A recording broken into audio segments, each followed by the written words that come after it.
and welcome back to MD Global Muscle here at the On the RiZe Media studio with me, your host, Giles Thomas, and we are joined by the pro debutantes, Kerry Sexton and Marc Hector from Alicante, Spain. Yay! You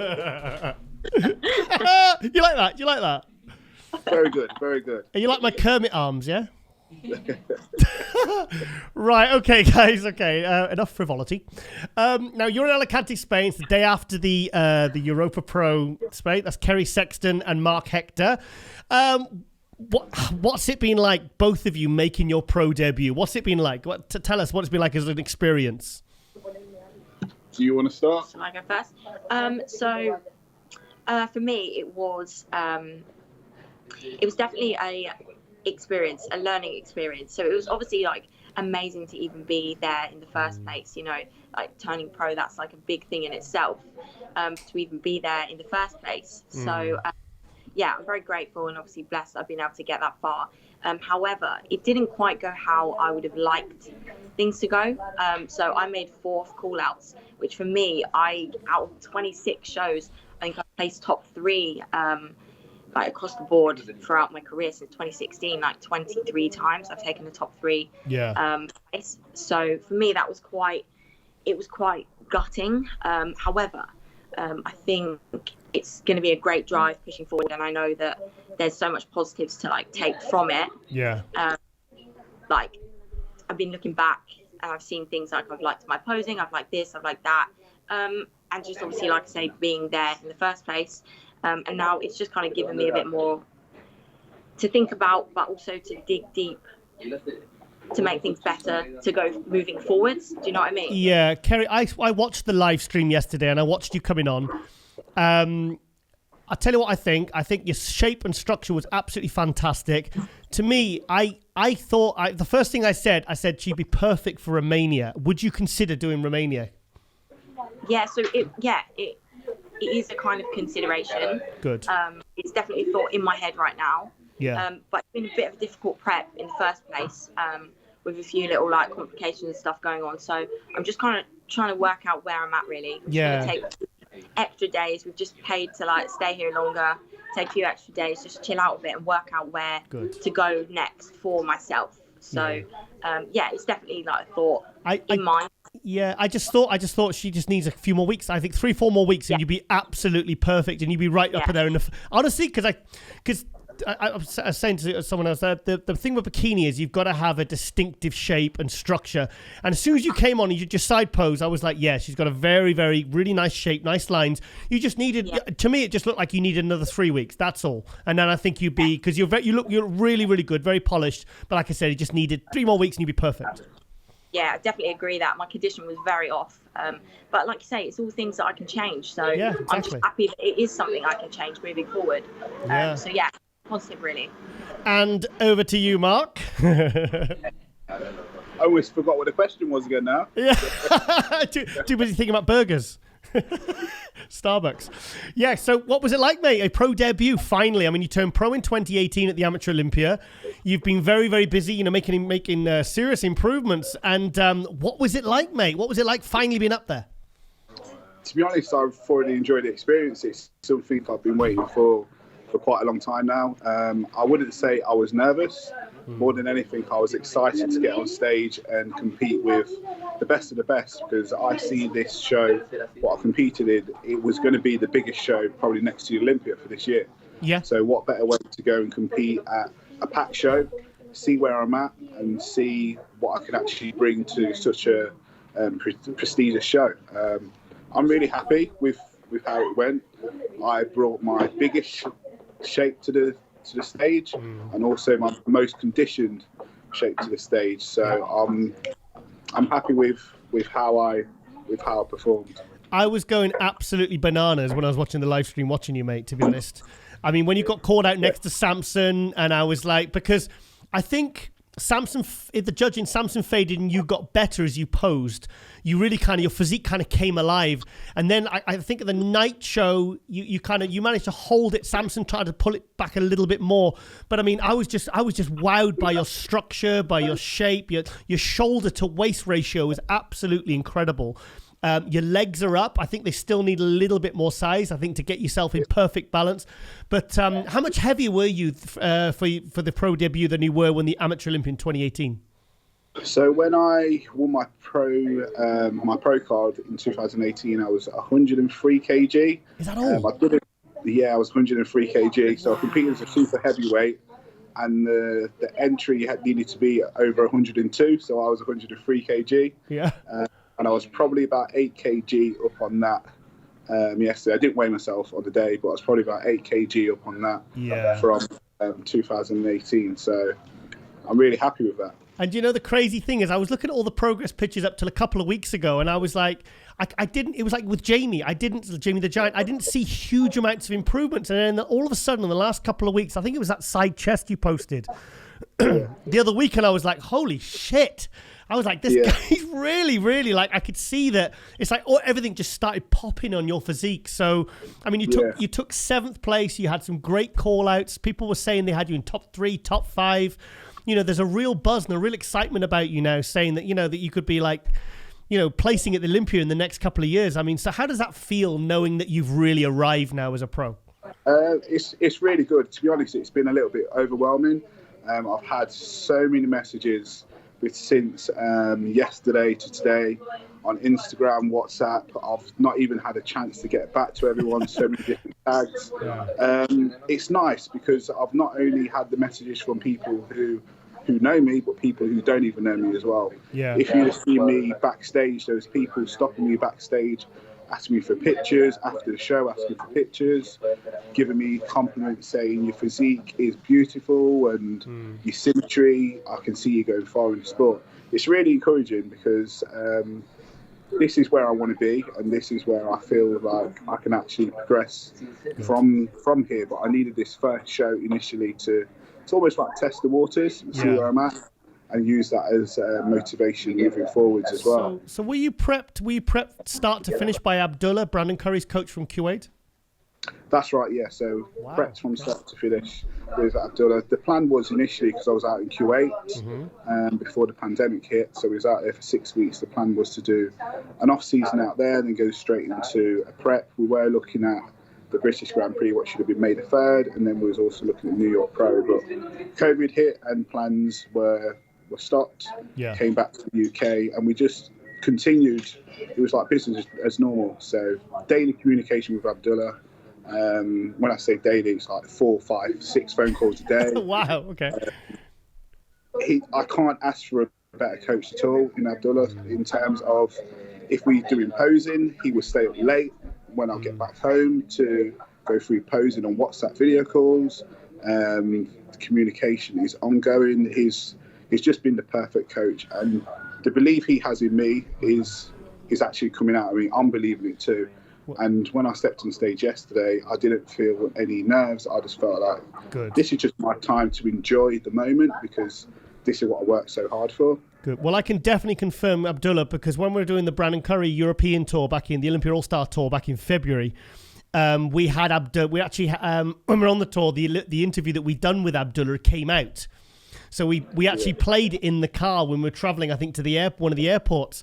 And he said, one guy you got to watch out for. He says, Marc Hector. He says, I think, like when he went to Brandon in 2016, he says, you could be Mr. Olympia.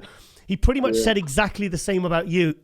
He said this guy, he says, you could be like I don't want to show it that he said Mr. Olympia, but I'm sure he said that you were in that kind of category, you know? He's actually said that to me. Okay. So he probably did say it then. Yeah, he's actually said that to me, and it's hearing that from Abdullah, especially what he's achieved with Brandon, that is motivation in itself, because I see it as I had the potential, Abdullah spotted this potential, and now he's helping to nurture me and take me to that next level, and I really am so grateful for everything that he has done and is still doing. So if he can replicate what he did with Brandon Curry from 2016 to 2019, that means you'll be Mr. Olympia in 2023. That would be very good. I'll take that. Yeah. So, oh wow, mate. Like I said, I wanted to get you guys. So you're looking at Romania, Kerry? Possibly. So as soon as you get home, you guys need to. You're on prep. As soon as you get back home, you're on prep for the British Grand Prix, correct? To be honest, I don't think that's going to be. No! Come on! Oh, please! Right, I'm going to message Abdullah. Give me his number. No, come on, mate! You got to. I don't feel like that's going to be on my radar. I spoke to the head judge yesterday. Yeah. After the show, and he said I was like a standout physique. He said I didn't know who you. I said I didn't know who you were, but I was really impressed with your physique. He said similar to what you said. He said your structure's all there, everything's there. You've got a very bright future. You just need to work on bringing up your legs. Yeah. And I don't know if this next 4 weeks to the British Grand Prix. Yeah. It's going to be enough for me to make those improvements. And I've always been of the mindset, Giles, that I need to test the waters and get out and compete, but I don't want to make up a number. Yeah. I don't want to make up a number on stage. Well, because I know James is definitely not doing the British Grand Prix now, because he's obviously got his ticket to the Olympia. He's through. He said in the interview yesterday, he said in the MD interview, he says, I'm not doing it.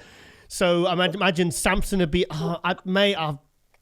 you, Samson and Jamie, I want to see you guys back up there in the British Grand Prix battling it out, mate. Come on. Because I imagine if you did that and you won it and you qualified for the following year's Olympia, then you could take the rest of the year off and just prep for the Olympia next year. Come on. Come on. I'll have to speak with Abdullah, because we had quite a good chat yesterday after the show, and it was a real reassuring conversation what we had.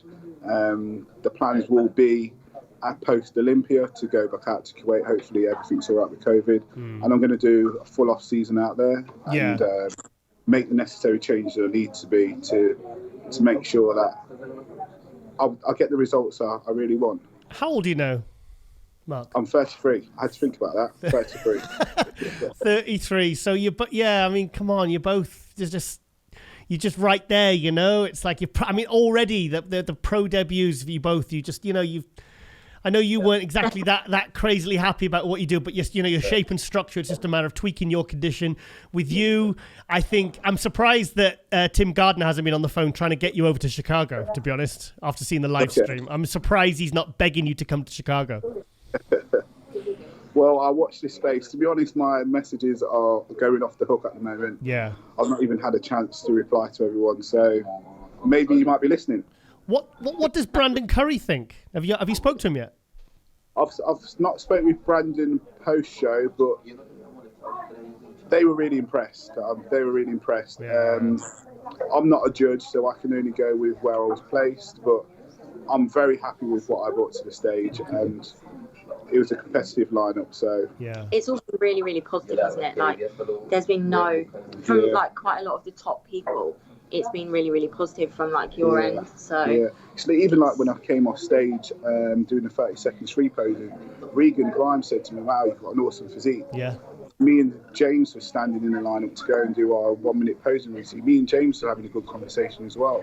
It's all positive things, and I'm using that as momentum to go forward, whatever my next step will be, whether it's the British this year, whether it's next year. It's all motivation and fuel for where I want to go to with the sport. And I think as well, it's like, I would say probably for both of us, it's like, it's time as well. Do you know? What do you mean time?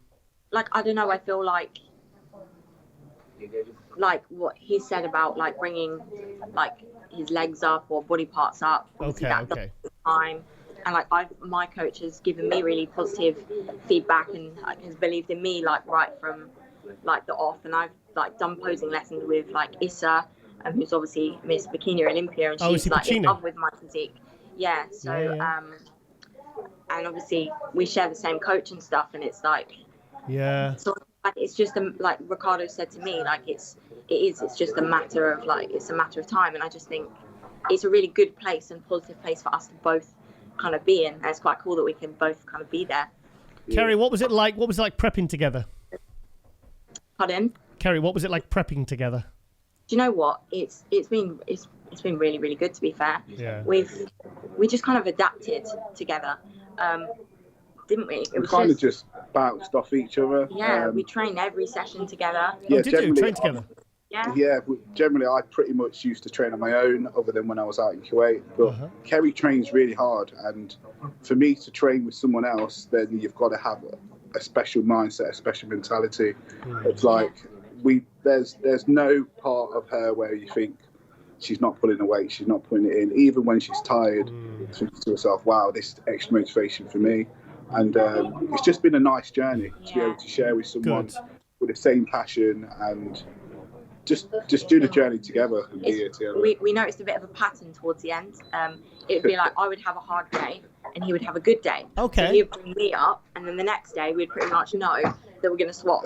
Yeah. So we were kind of like, it just worked really, which is obviously really, really good. I mean, if you can survive a prep, that's something, right? Especially, I mean, it sounds like almost like you two are brought closer together from the prep. I mean, that's a win-win, really, isn't it? It's great for both of you. Definitely. Yeah, exactly. Definitely. Yeah. So, I mean, selfishly, from a selfish point of view, I would love to see you do Romania and get like first call out and just get that condition, so you're happy at least with what you brought. Because I saw your Instagram story this morning. I know you were a bit disappointed in yourself or whatever, and what the outcome or whatever. But at the end of the day, that was your pro debut. It's a good starting point. Your shape and structure is absolutely fantastic. It's just that, like I said, just that extra 3 weeks would probably be the difference between you being fourth and first call out, and really being and having that first kind of season as a real kind of success. And Mark, I can understand you wanting to improve your legs and stuff like that, but I would also like to see you maybe do the British Grand Prix in Romania, because I think, seventh, top 10, your first pro show, and a big pro show like that. It was a huge pro show, and really be comparing well with, no one blew you off the stage. In fact, I think you really stood out. I think Jamie did really well as well. Jamie the Giant, he really impressed me as well. I was really happy with him because obviously he was making his pro debut as well. But to see you going up against guys like James Hollinshead and Samson and Rafael Brandeo, and mate, you were more than holding your own. I mean, no one would have argued if you'd have beaten, I think, any of those guys, So it's a great first season for you guys, a great pro debut, and you should both be very, very proud of what you've achieved. Yes, definitely are. Yeah, definitely really, really happy with it. And just on that, I know that I've thanked Abdullah already, but thanking Banner as well for his support as well from Oxygen Gym. Also, Brandon Curry and Rowley Winkler, they've been really good support networks. So I've had quite a few phone calls with Rowley. Brandon's offered me a lot of posing tips, a lot of encouragement during prep as well. And these are the things what people don't see behind the scenes. And that's something what, for me, who's quite new in the sport, I hold a lot of value with. It really does help and acts as motivation moving forward. So, I really do appreciate that. And also my sponsors, HD Muscle, as well. So. Well, you've made a huge statement, and I'm really happy that you managed to do your pro debut together, and you didn't kill each other in the prep, and you actually got closer together, and So but I think I think this is a really nice. I think you've both done really, really good work there, and I just can't wait to see what you both are going to bring next. Thank you. Thank you very much. Okay. Maybe the British. Maybe the British Grand Prix, maybe Romania, Kerry. So, but like I said, either way, you've done. That's a big step up. It's a new arena, and I think you both did great. So, congratulations. Thank you very much. Thank you, and thanks for having us on as well. No problem at all. And I'll speak to you very soon. And and keep me updated. Sorry. Thanks for your time. Anytime. All right, and guys. Cheers. Take care. Thank you. Bye bye.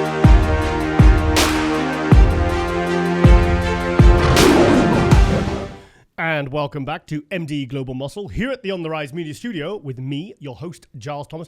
And we are joined all the way from Canada, Open Pro Joe Seeman. Yes! What's up, guys? I'm glad to be on the show again. Yeah, Joe, just looked on the Skype there. It said we hadn't chatted in over a year, mate. Well, a lot has happened for you in a year. How have you been, mate? What's been going on? Well, yeah, definitely a lot has happened in just over the past year. I've been good. I feel like I had a chance to have a bit of an off season, and then this year kind of was an interesting year for a lot of us, just because of how things went with the shows getting canceled and such. So I feel like I've been in prep more or less since the beginning of the year, trying to line up the shows. But right now I'm feeling good, and I'm really excited to be able to get on stage again next weekend. Good. Well, we'll come to that your next show in a minute. But so you started prepping at the start of the year. When were you originally planning to compete before the kind of pandemic really hit? Originally, my plan was to do my first show, the Indie Pro, back in May. That was my first plan. So I had started prepping about mid to end of January. And then it wasn't until about, I would say, I think it was early on in March or about mid-March when I was around the 8 to 9 week out mark when I realized like the show was getting canceled. Yeah.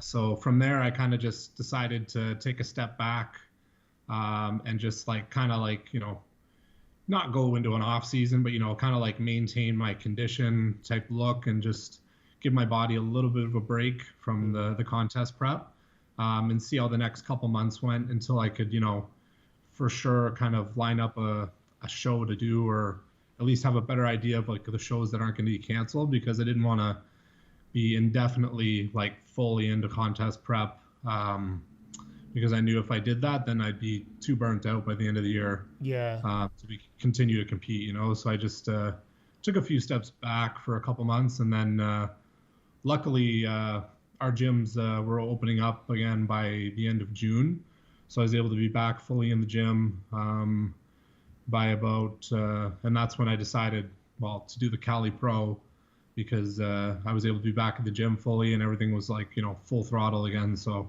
it kind of went from there. So between March and June, how did you manage to train? Well, I was lucky because like I had a buddy, and we basically built a basic garage gym in his garage. So we went and we bought some old school machine that's like something you could do leg press and lat pull downs and some basic stuff. You could actually do a lot with it. It wasn't a ton of weight, but you could do a lot with it. And then he's like very handy and he knows how to build stuff. So he actually built a power rack, a dip station, and a pull-up bar. So we had a decent amount of stuff. And then we also got a barbell and about, I think we had about 350 pounds of weight. So like we were able to train pretty good. Like, and to be honest, I actually think I improved during quarantine just from training harder because I had such a limited amount of stuff to work with that I just wanted to push harder, because you're like, I only have this much. And like, I know some other guys that have a gym, so I got to work hard. Like I can't slack. So, training in a garage, especially when it gets hot out and everything, it definitely tests your, tests how bad you want to do it, So like those really hot leg days in the garage were a challenge, but actually it was kind of fun at the same time because you're like, not too many people are going to do this and then go do some like Ronnie Coleman walking lunges in the street, Yeah. So it's funny though how because Sean Clarida was on last week and he said he was like you. He was in the same situation. He had to go back to training to kind of basics. And he says, Giles, my physique improved. So it kind of like, I think a lot of people are kind of a little bit turned around on maybe the fact that, the guys in the 70s kind of had the facilities, the old Gold's Gym, there was cable rows. There was no kind of real fancy equipment like we have nowadays. But, it's amazing how guys like yourself have even managed to not just maintain your physiques, but actually improve them. Yeah, like I was surprised because like I thought I was like, oh, for sure I'm gonna go a little backwards because of this. Yeah. But like honestly, yeah, like using mostly free weights and not having really anything fancy machines or any of the the plate loaded machines and things that you have in the gym, which I think it just like a lot of people, I don't want to say they're scared to do the stuff like those exercises, but I think a lot of people shy away from them in the gym because there's so many other things you can use that you're like, you don't even think to like do a barbell squat when it's like, oh, there's, a hack squat, there's another machine squat, there's this, there's that. So it's like, I think a lot of people just shy away from those movements now. Mm-hmm. And it's not to say it's a bad thing, but like, I definitely noticed, like, I definitely felt like I put on a little bit more density from using the heavy free weights and like for pretty much most of my workouts for those, 2-3 months because there wasn't really much else to work with. So, and I felt like my body was still felt good. Like I didn't feel like it beat me up or anything. It actually felt good to be able to do those movements and really push myself with just the free weights. Well, it worked for Arnold. It worked for Ronnie Coleman.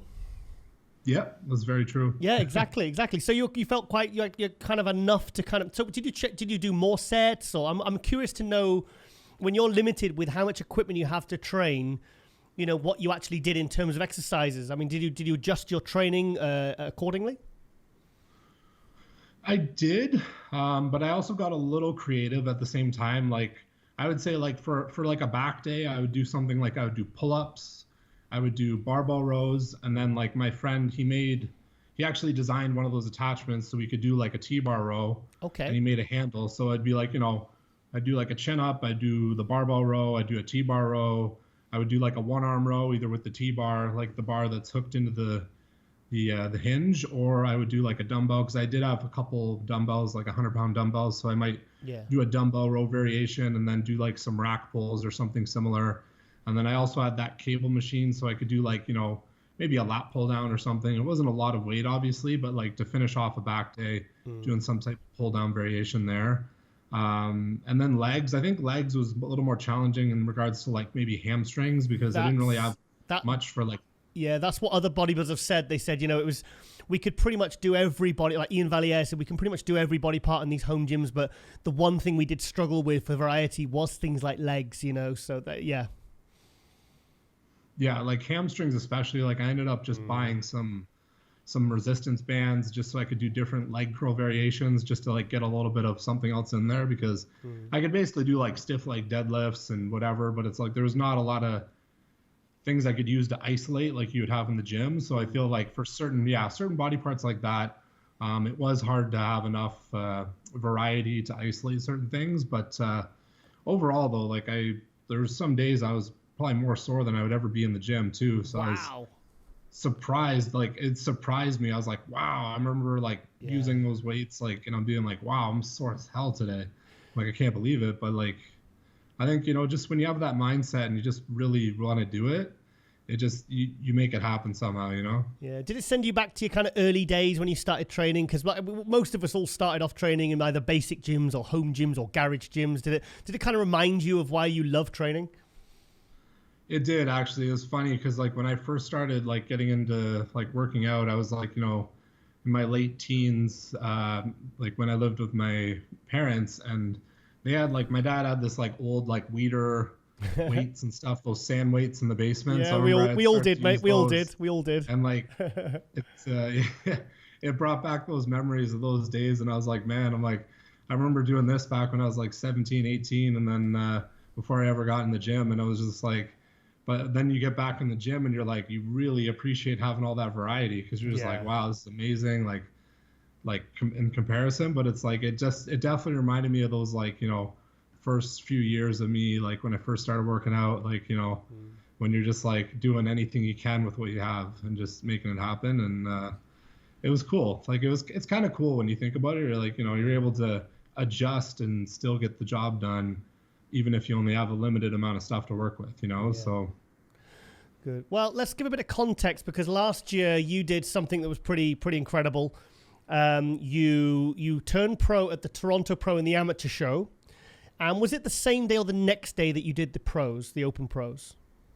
It was actually the same day, because the way they structured the amateur show was they did the prejudging on the Friday night and they did finals Saturday morning. Okay. So I won the amateur show, the overall, in the morning, and won my pro card.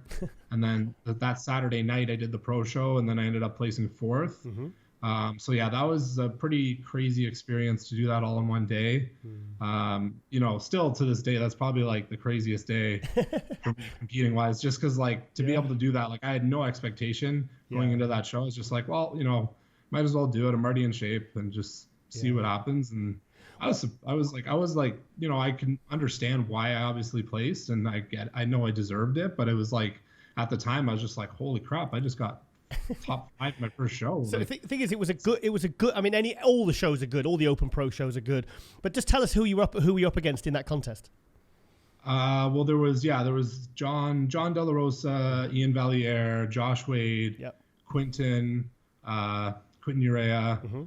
There was also James Hollingshed in that lineup. There was it Samson was in that one? Samson was in that, wasn't he? Samson Dowda. Was he in that one? No, I don't think so. Okay, sorry. No. No, there's some good guys in that lineup, and I was like, even like I told James before, I was like, you know, I was sort of surprised that I beat you, just because I was like, I saw him doing a few shows before that, and like he was getting top 5s, top threes, and I was just like, man, like there's some good guys. Like I'm not expecting to, jump in and beat them, but to be able to do that in my first show, I was like, okay, like maybe there's something to work with here, Yeah, well, the thing is, it must be a huge confidence boost as well. But the thing is, because at the end of the day, you've got nothing to lose. You've turned pro, so anything you get, you kind of know exactly, because that's your starting point as a pro for your physique, for your placings. So if you go straight in a good contest, like next day, a few hours later, whatever, and you're placing fourth and you're beating guys like James Hollinshead and these other great pros. I mean, I imagine when you got back home, I bet it was just like, okay, I'm not just a pro now, but I'm actually a very competitive pro. Yeah, I think that was like it's like a reassuring feeling, It's like, yeah, it made me realize like, okay, you have the capability to continue to improve and actually, be placing very well, if not winning some shows in the near future. And like, I think that for me was like that, reassurance and motivation, not really motivation, but just like, it just gave me that drive to know it's like, okay, you can do this. Like, it's not just, you got your pro card and then you got to take like 2 years to improve. It's like, no, like you could 4 hours. compete now, place. You just have to, but you I could still improve. And I know I have, it's just, it gives you that driving force to want to keep improving and want to keep doing it because you know that you're capable of doing well. So, and I think you took the readable bicep in that one, mate. Up against De La Rosa, up against Josh Wade. Because I mean, Joe has got a crazy readable bicep. I mean, the detail, the balance, everything, top to toe, head to ankles or whatever. You're so complete in that pose. The crisp separation. I mean, I think you took that pose certainly. Out of all the pros on that stage.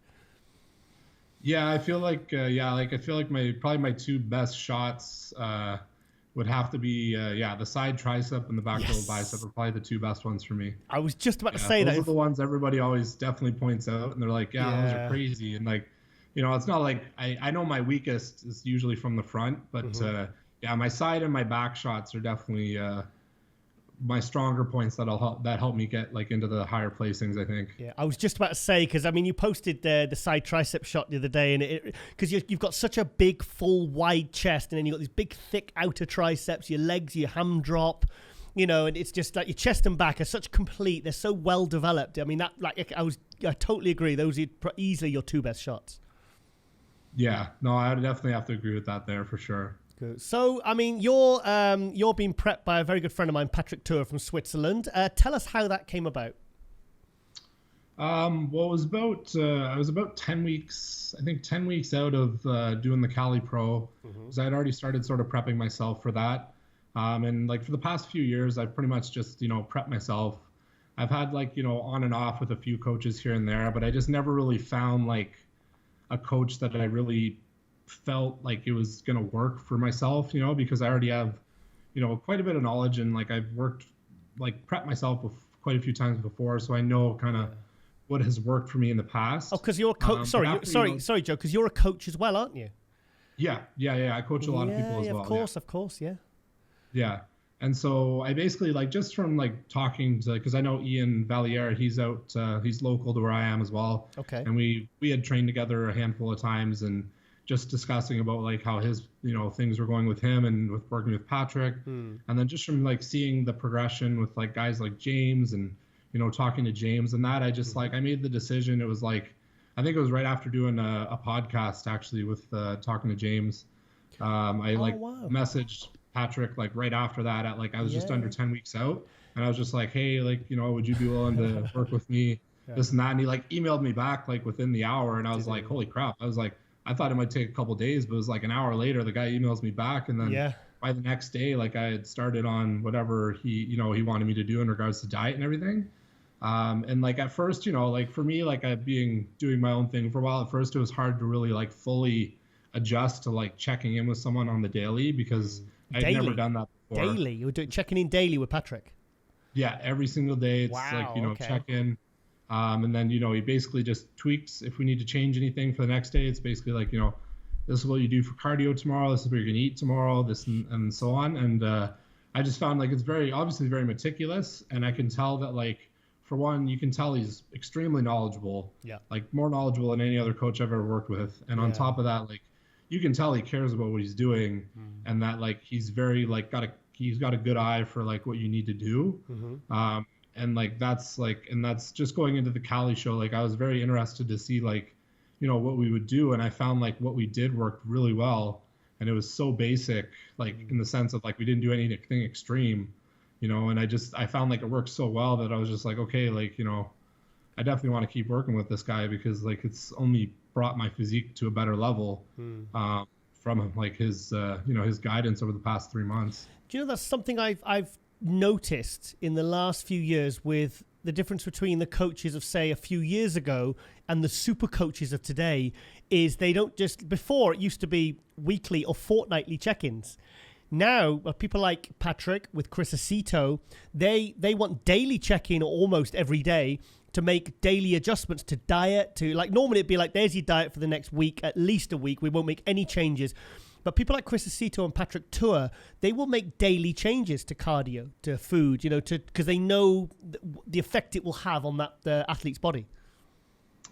Yeah, and I think the approach can work very well, especially in like contest prep, because like, you know, your body can change day to day, and like things change day to day based on what you're training and, you know, this and that. So like I feel like the approach is very good, especially in a contest prep sense. Like, mind you, I'm not going to say that like, you know, someone who does check-ins every second or third day or whatever, it's not going to work either. Like it could for sure work. Yeah. Because I do, you know, check-ins like that with clients myself, and it does work. And I find like, I just think for, like the ones who are at the professional level and it's more so like their job to be doing this, I think they commit the extra bit to making those daily check-ins. Because they need they need that extra emphasis on it, you know, versus like an amateur might not need as much emphasis or might not be able to, because I know with some of my clients, if I was changing their diet every day, they'd be like, they wouldn't be able to keep up with it, you know. They would not. The thing is, plus Patrick was starting with you not in an off season a year before. He's starting with you 10 weeks before a show. So he needs to learn your body pretty fast. He needs to see how your body reacts to different stimulus and cardio and training and diet and supplementation, everything like that. So I can see why it needed to be on top, just because he really need to find out how your body works.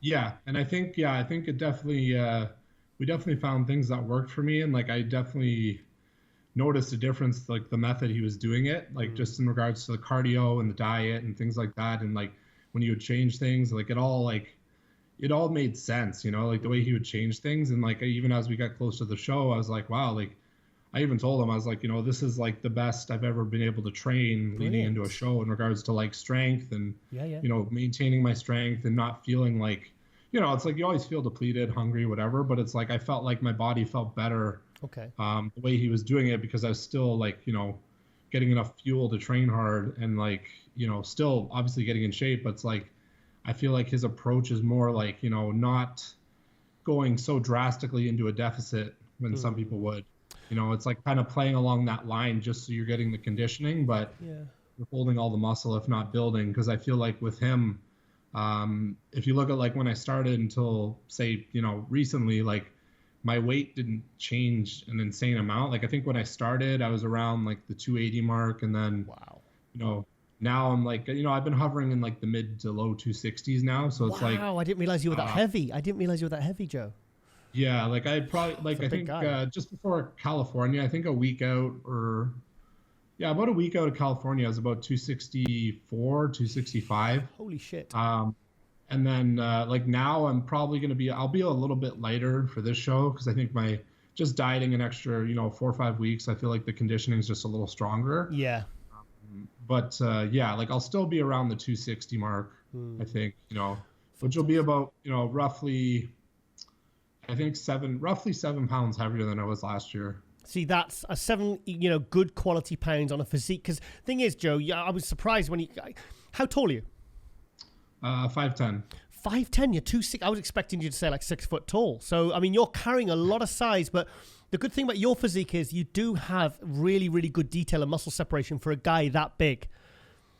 You know, so that's to put 7 pounds on. If it was any more, I think I would be a little bit worried, to be honest.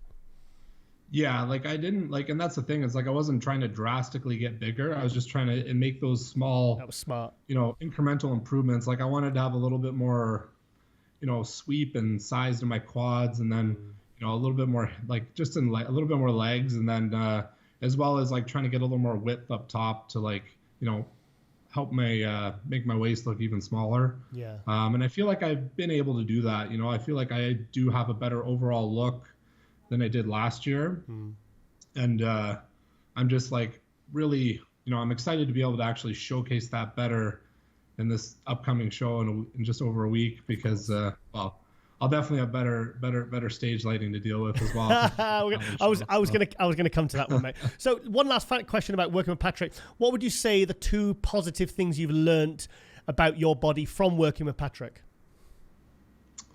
2 things I've learned, I'd say, is that like for one, when you're dieting, it's like sometimes you don't have to do as much cardio or go into as much of a deficit as you might think, just to get the conditioning and fat loss to come off. Yeah.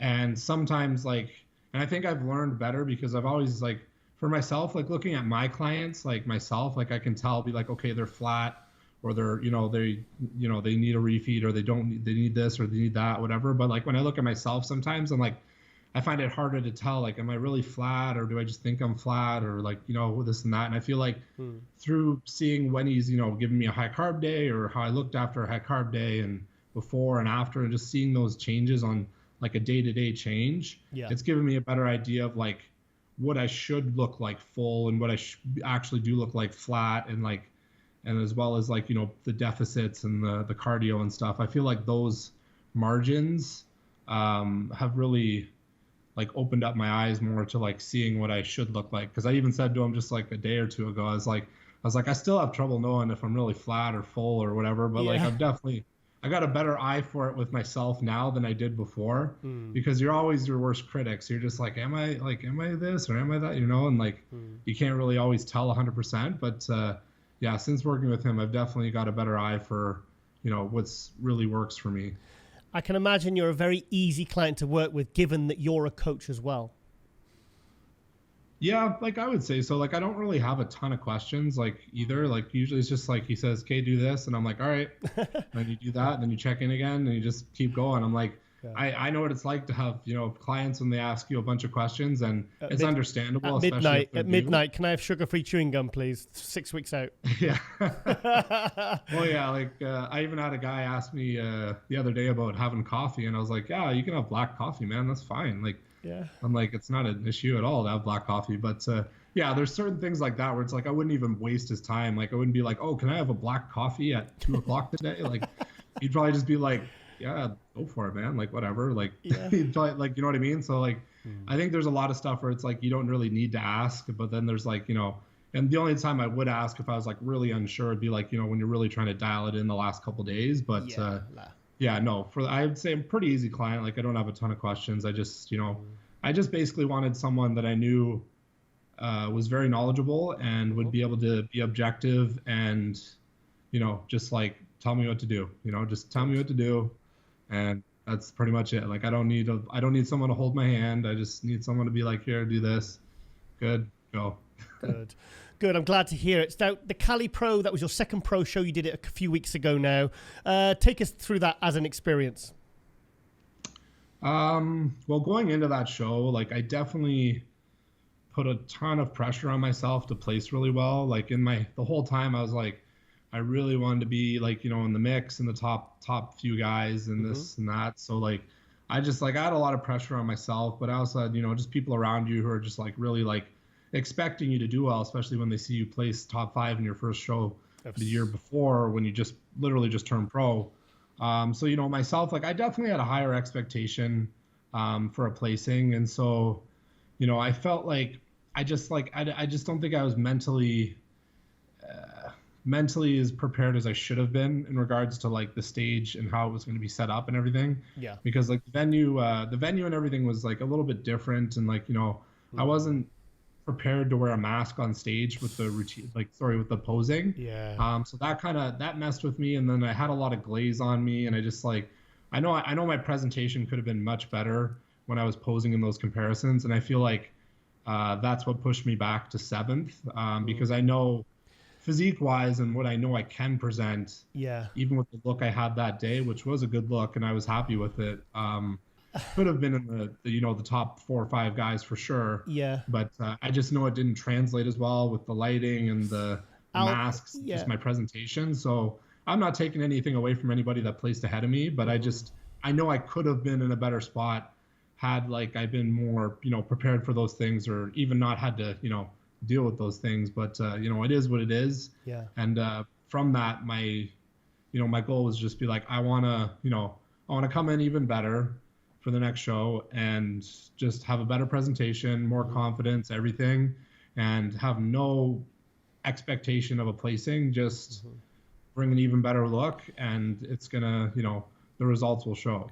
I've got to be honest, it was I'm so glad guys like yourself and other competitors from that show didn't message me, because I sometimes get that and they'll say, what do you think, Giles? Because honestly, I'm not criticizing it, because at the end of the day, that show went ahead. It lost money because it was either that or nothing for you competitors. Because Antoine said, look, yes, the venue, the lighting, it wasn't ideal, but it was either that or the show wasn't going to go ahead. The venue wasn't right. There was no audio, so it was, but it was just so tough to kind of assess your physiques or how much you'd improved. I mean, I was literally going upon the progress pictures you were posting on Instagram, in the lead up, and you look fantastic. You look bigger, you look better. So it was really difficult to kind of gauge how you look next to Antoine, or how you look next to Max Charles, or whether you compared well, or whether you had some poses, because it was just, like I said, it was so tough, But going back to the masks, was that difficult to breathe on stage with those on?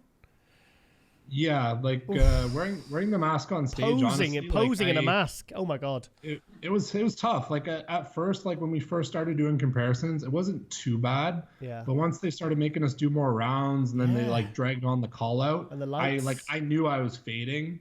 And like for myself, I know like the biggest thing that's gonna happen if I start breathing really heavy and I can't control my breathing is like it's gonna show in my midsection. And I knew that's what was happening, because they kept having us do more like front poses, like front double, front lat, and I'm just like, okay, like I knew in my head I was already freaking out, because I'm like, I know my breathing's not under control, and like and I knew those poses weren't looking as good as they could, and it was just like such a mental, like you're just so like thrown off by it, and I just wasn't prepared for it. And then and like I did try to see, like I remember after the prejudging, I tried to ask a few people like that I knew that were watching the live stream, and everyone was just like, the live stream's so terrible, we can't even really tell. I can't even tell which one you are. Really? No, it's like, you look great, but no, it's actually that's Max Charles. Like, oh, great. Yeah. Live stream, and they can't even see what I look like. But so it was kind of like it was a bit of a bummer. But I literally I took a couple hours literally just after getting off stage, and I was just kind of like sort of just thinking and this, and then I just remember I messaged Patrick and I was like, you think I should do another show? And he's like, yeah, definitely. And I was like, okay. And then so I knew that Chicago was like 5 weeks away, so I'm like, okay, let's aim for Chicago. It's probably the most reasonable one, because it's the closest one, and it'll just be a way for me to like kind of like redeem myself mentally, and showcase what I want to showcase, and actually like have the the stage and the pictures and everything to showcase that better, and that's kind of like what I want more than anything, is to be able to show like that I look better than I have, and like to show those improvements, because I feel like it just didn't translate at that show. Whether you were there or whether you were watching the live stream or saw pictures after, because the quality of the lighting, and obviously they had to do what they had to do to make the show happen, and I was grateful that they did. But I'm just saying, like from my standpoint of like assessing myself, like I'm excited to be able to see a better, like translation of it afterwards once I'm off stage and I can see how I look. You're gonna have to treat the Cali Pro as a warm up, because at the end of the day, you still managed to improve your physique with all the training, the restrictions with gyms, and so you should feel proud of what you've achieved so far this year, even before you step on stage in Chicago, because you managed to improve your physique. You managed to work with a new coach from 10 weeks out, which you had no idea how that was going to pan out. You just had a good feeling about it, so just treat that as a warm up. You working, you learn more about your body working with Patrick. He knows more. So now Chicago is next week. How are you feeling? I feel good. Like, honestly, since Cali, I just, I felt like I was mentally, in a better spot. And I was just like, Yeah. I don't want to say it's like I don't care, but it's not. It's just like I don't feel like pressured to place a certain way or this and that. And I know it's going to be a good show. It'll be probably more. I think it's going to be a little more competitive than Cali, but yeah.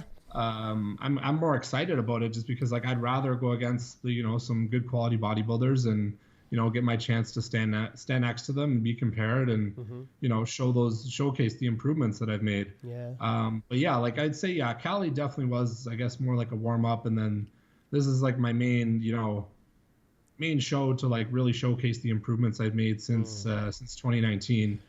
And I feel good about it too, just because like everything for this show is just going to be better. Like I won't have to wear a mask on stage. Yeah. They have an actual venue and there'll be a bit of an audience. Yeah, so good. Like that's going to be nice as well. And then obviously the live stream is going to be better. Mm-hmm. They have the one photographer, I don't know if you know, Will Whitman.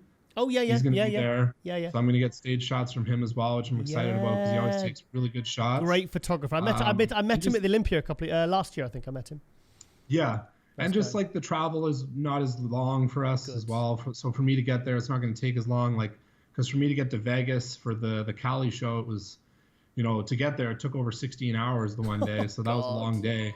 Yeah. And so this show, it's a little bit, the traveling is not as long. Everything's just set up a lot better. So I'm more excited, for everything in that aspect. And it's just going to, it's just a whole better venue set up, everything. So it makes you more excited to know like, okay, like this is going to be a better structure, and I'm just going to be able to, really, really just dial it in.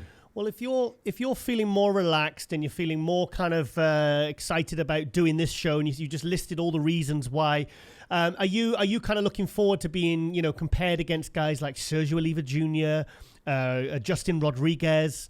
I forget who else is in the show now. Some of the other big names. Are you aware of any of the lineup? Who else is in the show? I don't think Sergio is actually doing it, but like Justin Rodriguez. I think there's Akeem Williams. Oh, Akeem, of course. There's Nick Walker, though he just turned pro. Everybody's been talking about him, of course. Mm-hmm. There's Sean Smith. Oh yeah, what's his name? The one guy he did Cali, Shaban. Yes, he won Portugal last year. Doing it. Yep. Josh, I think Josh Wade is doing it as well. He's great. So those are the only guys I can think of that I know for sure they're doing it. It's a good show. No, it's going to be a good lineup, and that's why I'm excited to compare to these guys because, I feel like most of the hype is probably that I've seen anyways. It's been around like Justin and Nick. Yes. It seems so. It's always fun to just come in and like surprise some people and be like, okay, well. I look good too, so let's see how we look next to each other. At least you're going to have good footage and good quality photos, so you can at least see how you compare in all these different poses to these new guys, like the Olympia competitors like Akeem Williams and Justin Rodriguez, and see how you compare, because that's a really good mix of types of physiques there. That's gonna be a really, really good, exciting top six. I mean, there's some newcomers like Nick Walker. Justin Rodriguez is kind of hitting his stride now. And at the end of the day, mate, who's to say you couldn't do what Antoine Vaillant did from Tampa to New York? 7th to 1st. Yeah, it's true. Like, different lineup. Who saw that coming? It's true. Like, if you make, it's true. Different lineup, everything's different. So, yep. Anything can happen. Like, that's what I said. Like, I don't have an expectation. It's just a matter of going there and showcasing what I want to showcase. And that's it. Like, I'm ready, and, I'm ready to do it. Like, it's just a matter of, taking it day by day and dialing things in and bringing that look. So, I'm excited to do it. And it's just, just to be able to, get back up there and have the opportunity to compete again this year is, it's going to be awesome. And I'm really looking forward to it. So. Joe, is there any way we could persuade you to come and do Romania or the British Grand Prix to qualify for next year's Olympia? Come on. When's Romania? November, next month. Qualifies for next year's Olympia, mate. I mean, you could get some good points or a win or because Chicago is the last. You've got Spain tomorrow. Chicago is the last qualifier for the 2020 Olympia. Then you've got Romania and the British Grand Prix, which are both open shows, and that qualifies you for next year's Olympia. Well, I won't write it off, that's for sure. It's probably something like, I'll see what happens in Chicago, and then I'd probably make a decision from there, kind of like I did after Cali.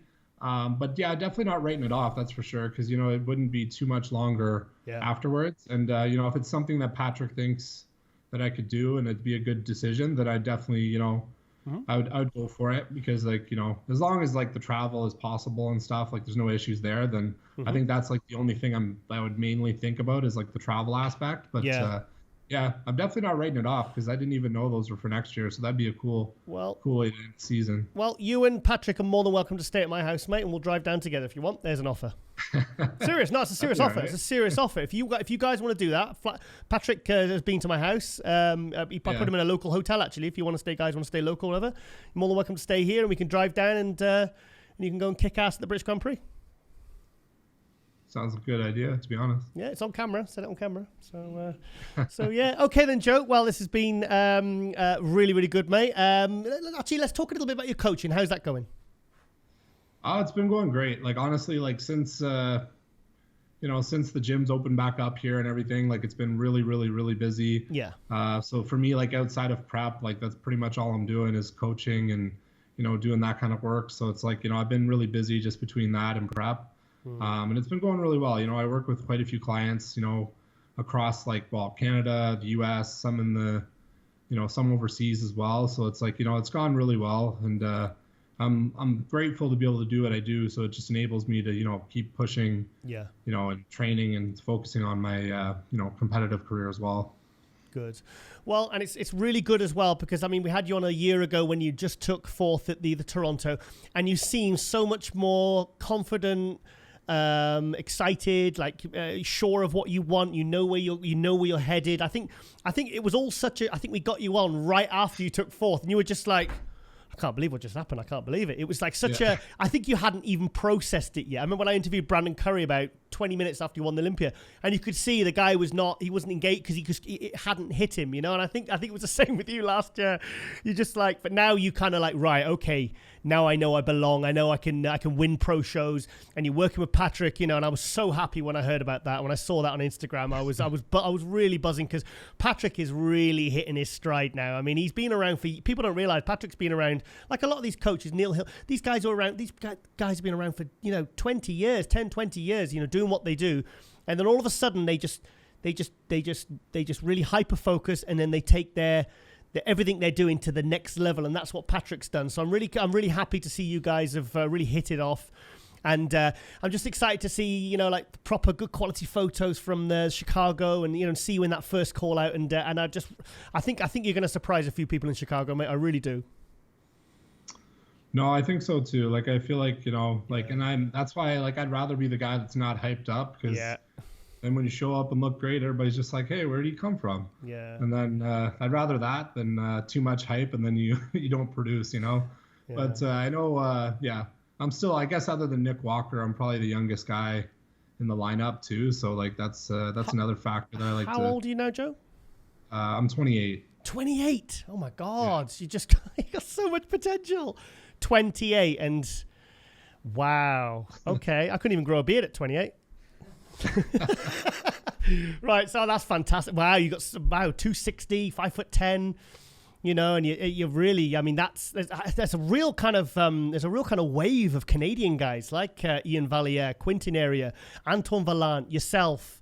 I mean, there's a real surge in talent coming from Canada in the last, you know, a couple of years, certainly. Yeah, especially this year. I feel like there's been a lot more, you know, people seeing the Canadians getting doing well in the shows. And, you know, you got Ian and Antoine already qualified for the Olympia. I think Regan's trying to do that this weekend. And then Regan, of course, Regan Grimes in Spain competing this weekend. I mean, now, do you think he'll win now that Rami's out? Do you think he can win now Rami's out? Sorry? Do you think Regan can win this weekend now that Rami's out of the show?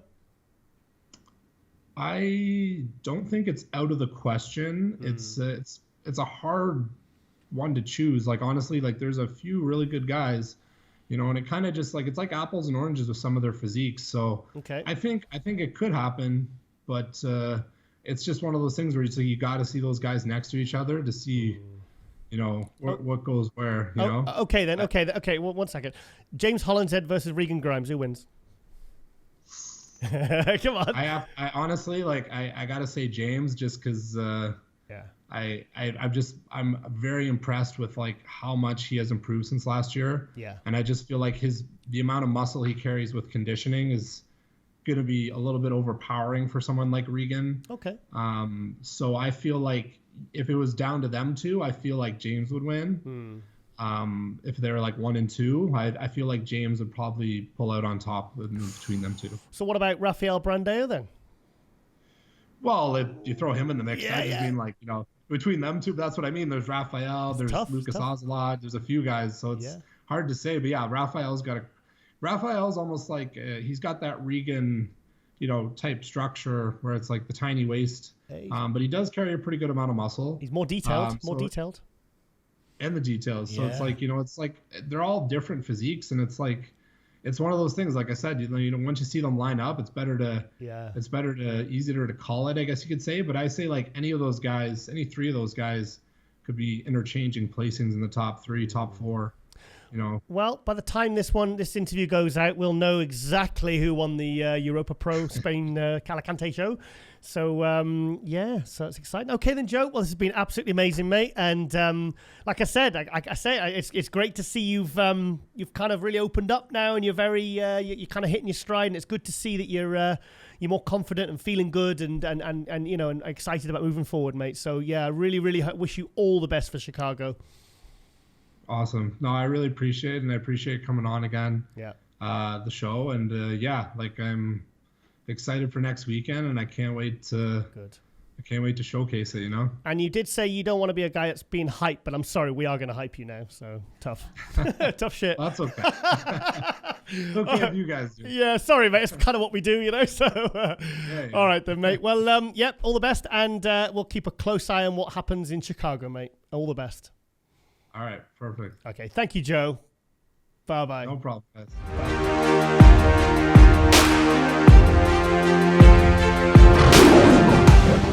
And welcome back to MDE Global Muscle here at the On the RiZe Media studio with me, your host, Giles Thomas.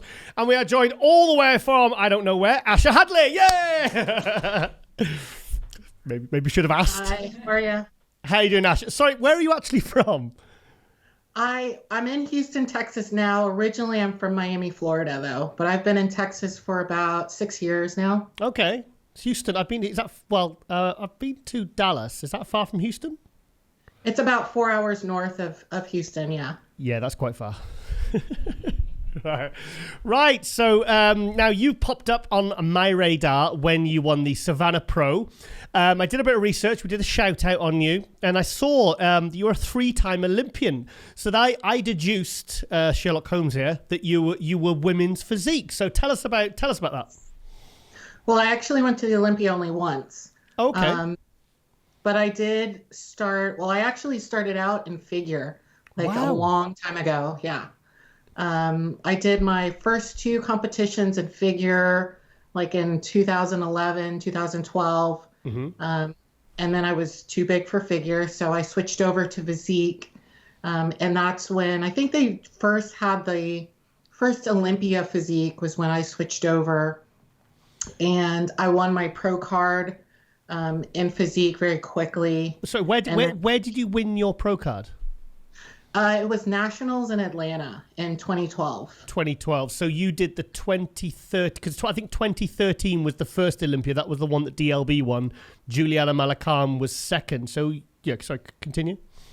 Yeah, I didn't make it to the Olympia until 2016. So I competed in physique 2012 through 2016.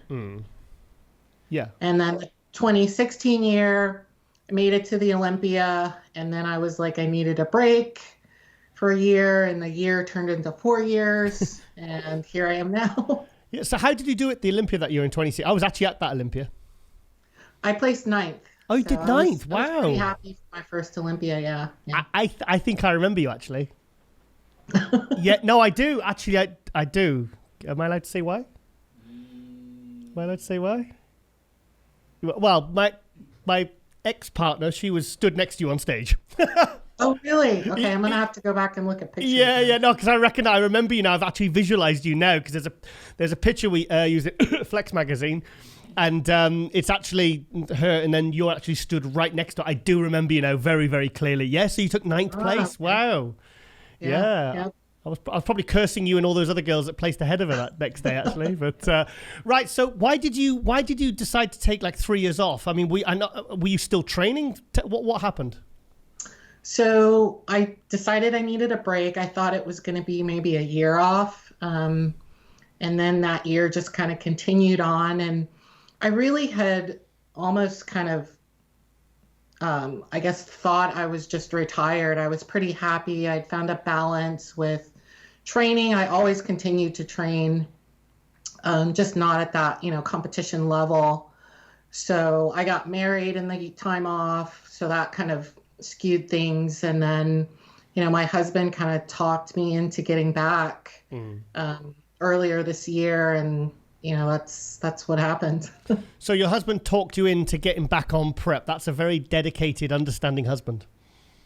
He is. He's great. He's he's a real integral part in my prep. So he's in sales, so he tends to sell a lot of things, and so he sold me on getting back in. And I wasn't completely against it. I had never really ruled out getting back into competition.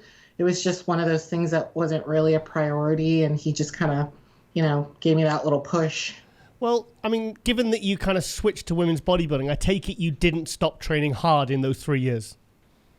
No, I've always been in the gym. I was running a lot more, so I had done some half marathons and shorter, like 5K races. Wow.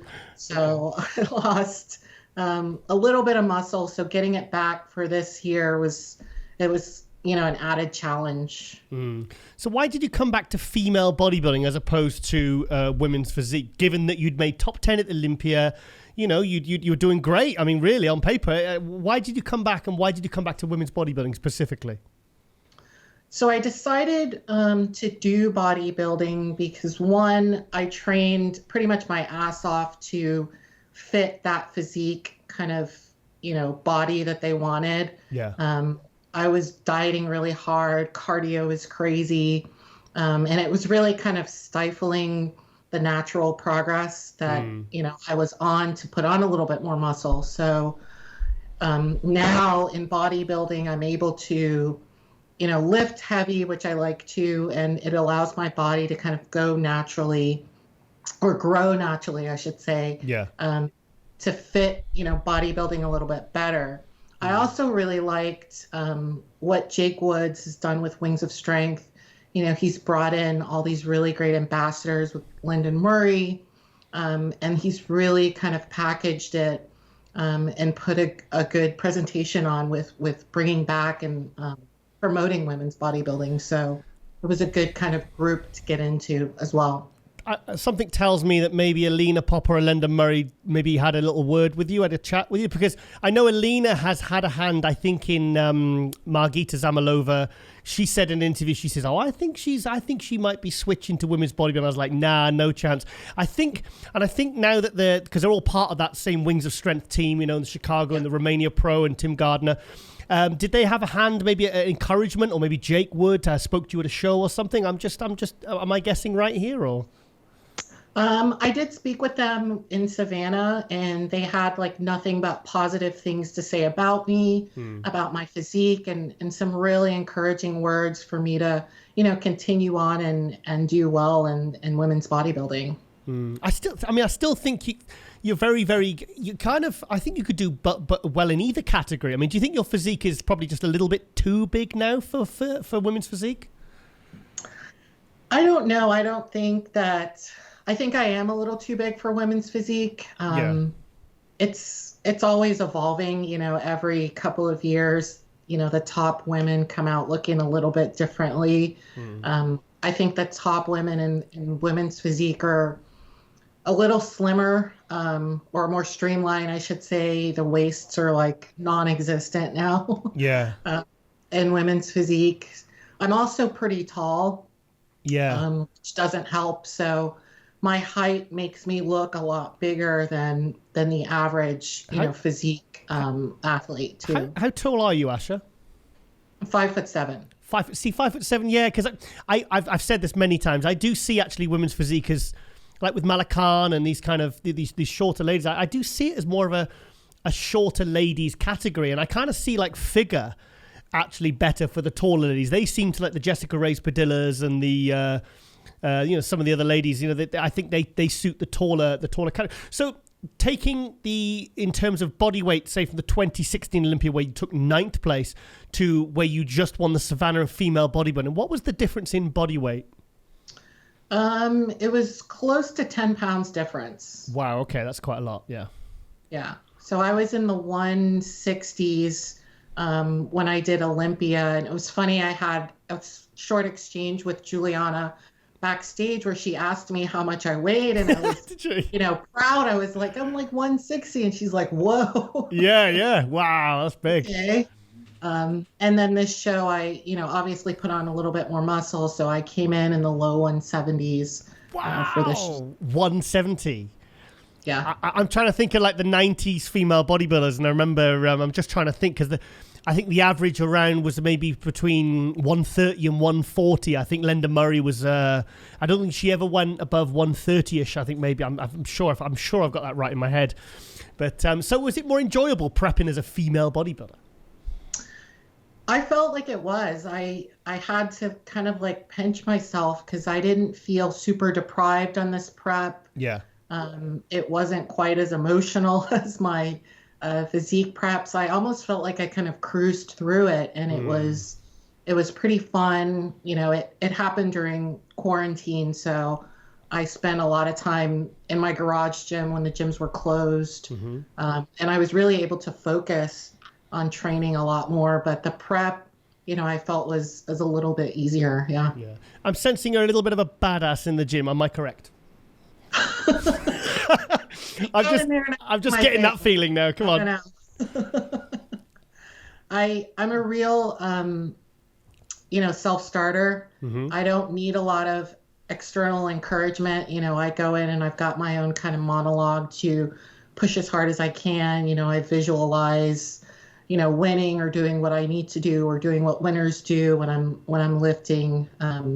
So it's pretty easy for me. Yeah. Do you train with your husband? Yeah, we do train together. Yep. Okay, who squats more? I do, but only because he has a bad back. Oh, come on. Oh, okay. That's his excuse. Oh, darling, my back's hurting a bit. I can't go heavier than you today, dear. Yeah. So the Savannah then. That's a hell of a comeback after 3 years to come back as a female bodybuilder. What was that like as an experience? What was that like as stepping into a new arena? It was surreal. I was a little nervous coming back after a long time off. I was kind of like, trying to remember how things go. But I told my coach, Shelby, at the beginning of the prep, I just want to come back and look decent. I really didn't have expectations of winning a show or even making it to the Olympia or anything like that this year. I wanted to look my best or the best I could look after so much time off. So when I got there and I realized, at the end of the show, I was going to win, I was like, wow, it's amazing. And I'm really grateful, and thankful for the whole experience. Good. Firstly, we're big Shelby Starnes fans here. Raise your hand. Because we had him on a few weeks ago. And I mean, he's one of the, I think he's regarded really. I mean, even before I met him at the Olympia last year, I knew he was that name. Is so well respected for being someone that is so professional and so gets such good results, and he's so dedicated to his craft. So what's the plan? What's the game plan now for the Olympia in December? Grow as much as I can. I think I've got a little bit of catching up to do, with the top women maybe. But like I said earlier, I've kind of got that height advantage where a lot of the other top women are shorter than me. So, I have that advantage, although I may be a little bit smaller muscularly. The height makes me look a little bigger. So hopefully that'll work. And really just surviving like a 12-month prep has been my God. Crazy this year. Wow. At this time, most people would be done. Olympia would have passed. So it's continuing on for a long time. So hang on, you're saying 12-month prep. When did you start prepping? I started in January this year. Wow. Initially, I was going to do a show in July. I forget which one it was, or the Norfolk Pro, which got canceled. So I decided on Savannah, and then, obviously I won that one. So it was just continue on. Right, so you did, you had no kind of idea or expectations going into Savannah. Did you have any other shows on that you were maybe wanting to jump into to try and qualify, just to see how you do? No, I was going to be one and done. Okay. Just see how you did. If you didn't win, then you just come back next year and then maybe just, because obviously it's like I said, it's a new arena, it's a new category, it's a new division for you. So you went in, you won, and now you've qualified for the Olympia. Are you, I can imagine being a female bodybuilder, I can't imagine how exciting it must be to have the Miss Olympia back in at the Olympia. What's that like? It's really exciting, and the fact that I still think it's surreal that I get to stand on stage with all of the top women I've been seeing for years, and Iris Kyle too. Yeah, I think it's going to be amazing. It kind of gives me goosebumps still. So those days when you're struggling on your cardio and you're like 10 months into your prep, who are you? You say you visualize a lot. Who are you most excited and most wanting to stand right next to or be compared to at the Olympia? Definitely Iris. Hella is really amazing looking. Margie, who I met years back at the Chicago Pro. Oh yeah, Margie. Cool. Seeing her again and standing on stage with her as well. Those are some of my favorites. Yeah. Yeah. So yeah, the Olympia. I'm really excited to see. Yeah, I think. What was your feelings when you heard that Iris Kyle was coming back? I was really surprised and kind of excited. I'm really looking forward to seeing her on stage and getting back. She's somebody that's always been training. I follow her on social media, so she keeps up her physique well. So it should be very cool to see her come back and to stand on stage with her. So who do you think your top 3 at the Olympia will be this year, the Miss Olympia? Who do you think it'll be? Take yourself out of the equation.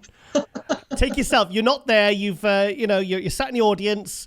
Who do you think will be the real absolute front runners? I think it'll be similar to the top Rising Phoenix athletes. So I think Hella's definitely, top tier athlete.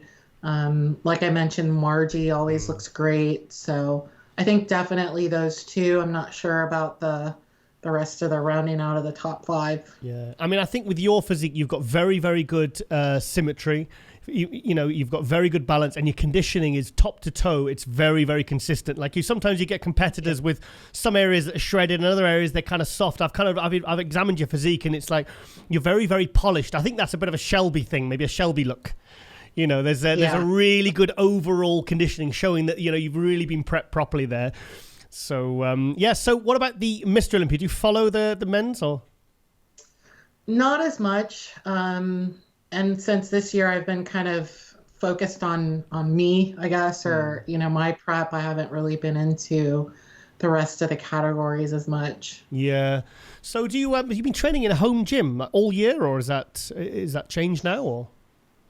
Yeah, I'm back in the conventional gym, but I was training at home while the gym was closed. Yeah. So I've got all my cardio equipment at home, a decent amount of weights and barbells and things like that. So it was able to kind of tide me over until I could get back into the gym with more equipment. Yeah. Do you feel you managed to improve your physique? Because I've spoke to some bodybuilders and they're like, look, I can't believe I've actually managed to improve my physique with very basic equipment.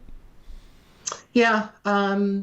So when I started lifting, I was with a trainer we trained out of a gym that had, bare bones stuff. So I really learned how to, get a full workout with really dumbbells, barbells, and bands. Yeah. So that helped me a lot because that's basically what I have at home. I don't have any like a cable cross or leg press or anything like that. I was able to kind of, improvise as much as I could to make sure that I was, getting a good workout. Yeah, it's surprising actually, isn't it? It's a good reminder that you can, like the guys in the 70s, that's all they had, and Ronnie Coleman, I mean, you very rarely see him use many machines, and he got a pretty good physique, didn't he? So it was exciting. So okay, Asha, any sponsors you'd like to thank? Any people you'd like to thank? Definitely my husband, because he is a huge support with training, with prep, getting ready to hit the stage. He's given me food and keeping me on track.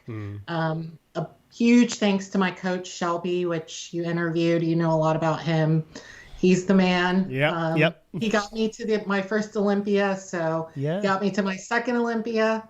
So hopefully we'll continue on. And, everybody that's out there that gives me support on social media, all the kind comments, all the fans, friends, family, everybody that's, seemingly doesn't do a lot, but it really helps.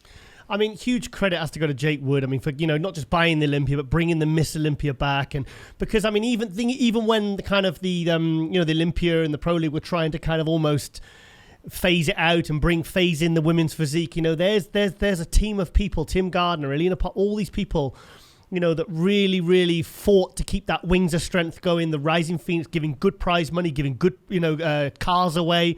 And I think it's a really nice, it's a nice positive story at the end of 2020 to have the Miss Olympia coming back during everything that's come back, everyone's gone through this year. I think it's a real nice end. I think it's going to be really, and obviously we've got Iris Carl coming back and new people like yourself coming into the category. I think it's, I think there's going to be a real, an excitement for female bodybuilding at Olympia that to be honest, maybe hasn't been there for like maybe the last 25, 30 years. I think it's going to be absolutely amazing. Yeah, I totally agree.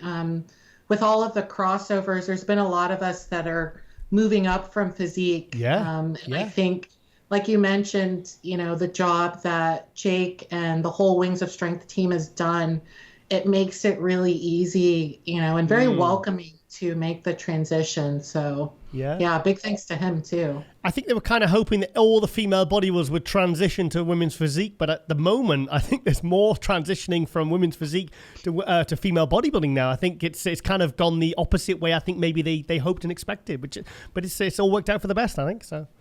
Yeah, for sure. Yeah. The women that I guess at the time were coming down from bodybuilding to physique, I don't know that they really did that well. It seems to be you seem to have more success going up than coming down a lot of times. So I guess it's just that natural progression. When you push hard in the gym and you continue to grow, you're just gonna start moving up. Well, things with bodybuilders, they're like kind of natural born athletes. So I suppose the goal is to always progress, to get more muscular, to get bigger, to get leaner. So I suppose if you've got that kind of mentality in it, which most of these athletes have, like yourself, it's hard to kind of withhold and restrain. And like some of the 212s that are just itching to kind of move up into the open. So I think it's I think I've been to the Miss Olympia before. I saw it in 2010, but I think there's a real excitement for it this year. I'm really excited to see what you'll be bringing to the stage as well as the Savannah Pro champion. And so I think you did the right thing switching over, definitely. Yeah, I feel I did too. Yeah. Okay, then Asha, this has been wonderful. I'll see you in Vegas in December. Yeah, for sure. Okay, then big thank you, and we will speak to you very soon. Yeah, thanks for having me on. Thank you, Asha. Bye-bye. Bye-bye.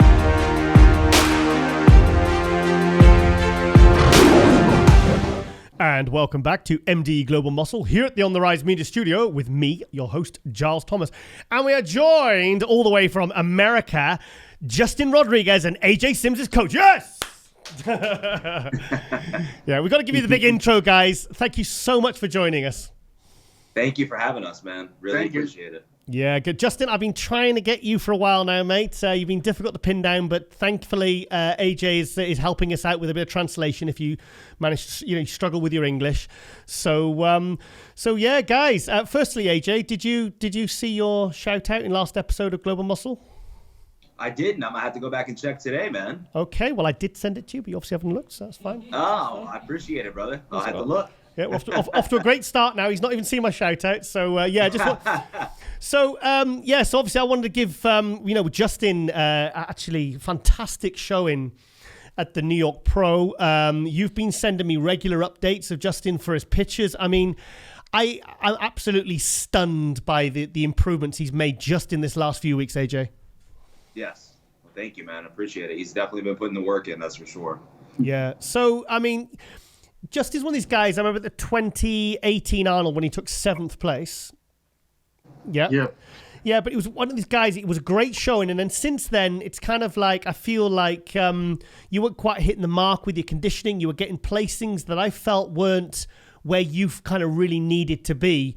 So, how are you feeling now coming into the Chicago? Now I feel more confident because we work more harder on my condition this time, better than New York. Yeah. Do you want to elaborate, AJ? Yeah. So definitely, like you said, working on the conditioning. I mean, a lot of people don't know. We only had 4 weeks to prep for the New York Pro. So 4 weeks. He was very out of shape 4 weeks out from the show because the original plan was to do Chicago. This was the original show. Yeah. However, he wanted to win the New York Pro. So he jumped into it, 4-week prep, pulled off the best look, the most fullness, the conditioning was there. However, this show is going to be even another level. His conditioning is going to be much better. His fullness is there. He looks like he's growing into the contest prep. And he has a grainy appearance that he's never really showed. So I'm really excited for next weekend to show off the final product. I was just about to say, because I've seen the progress pictures of the last few weeks, and he's someone that definitely, like his body weight has been going, 261, then it was 263. And you could see he was actually getting harder, meaning that he was growing into the show. So, yeah, so, yep. I mean, so that photo you sent yesterday, is that 258 Justin is at the moment? Yeah, 258, 259. Yeah. Mm-hmm. Yeah. So what do you think? I mean, I know body weight isn't like, the be all and end all, but where do you think you'll be kind of sitting at on stage next week compared to the New York Pro? So the New York Pro, we left the hotel and went to the show at 249.5, wow. 250.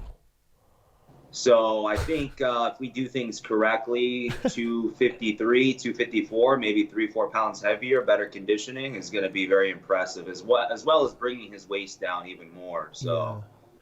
So you say that you only had 4 weeks to prep for the New York Pro. Was it because he just prepped late, or is it because it was a last-minute decision?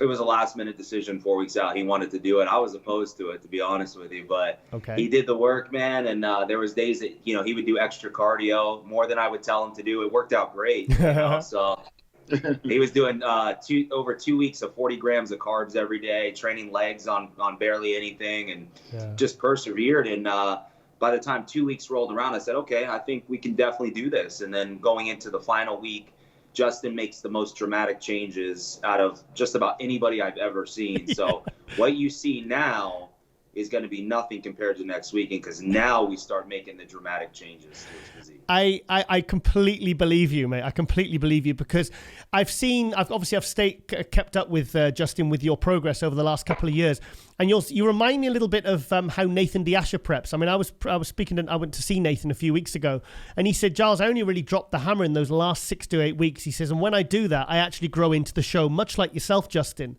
So, how long have you two been working together now? From 2 years, from 2018 after Tampa Pro. After Olympia. Yeah, so Olympia 2018. Yeah, so he came to me around November of 2018. We actually prepped for the Indy Pro Show 2019. A lot of people don't realize he was very conditioned. He actually achieved his, at that point, the best conditioning. However, he was a little small. I over-dieted him down some just because I was really pushing to get this guy with the shredded glutes, because everyone said if this guy ever gets in condition, he's going to do some things. So we brought him down a little too low. Only 240. Yeah, he was only 240 there. 240, wow. Yeah, 240, yeah. And the New York Pro was about the same. He got top 5 in both, and then we just revamped. I learned his body very, very well.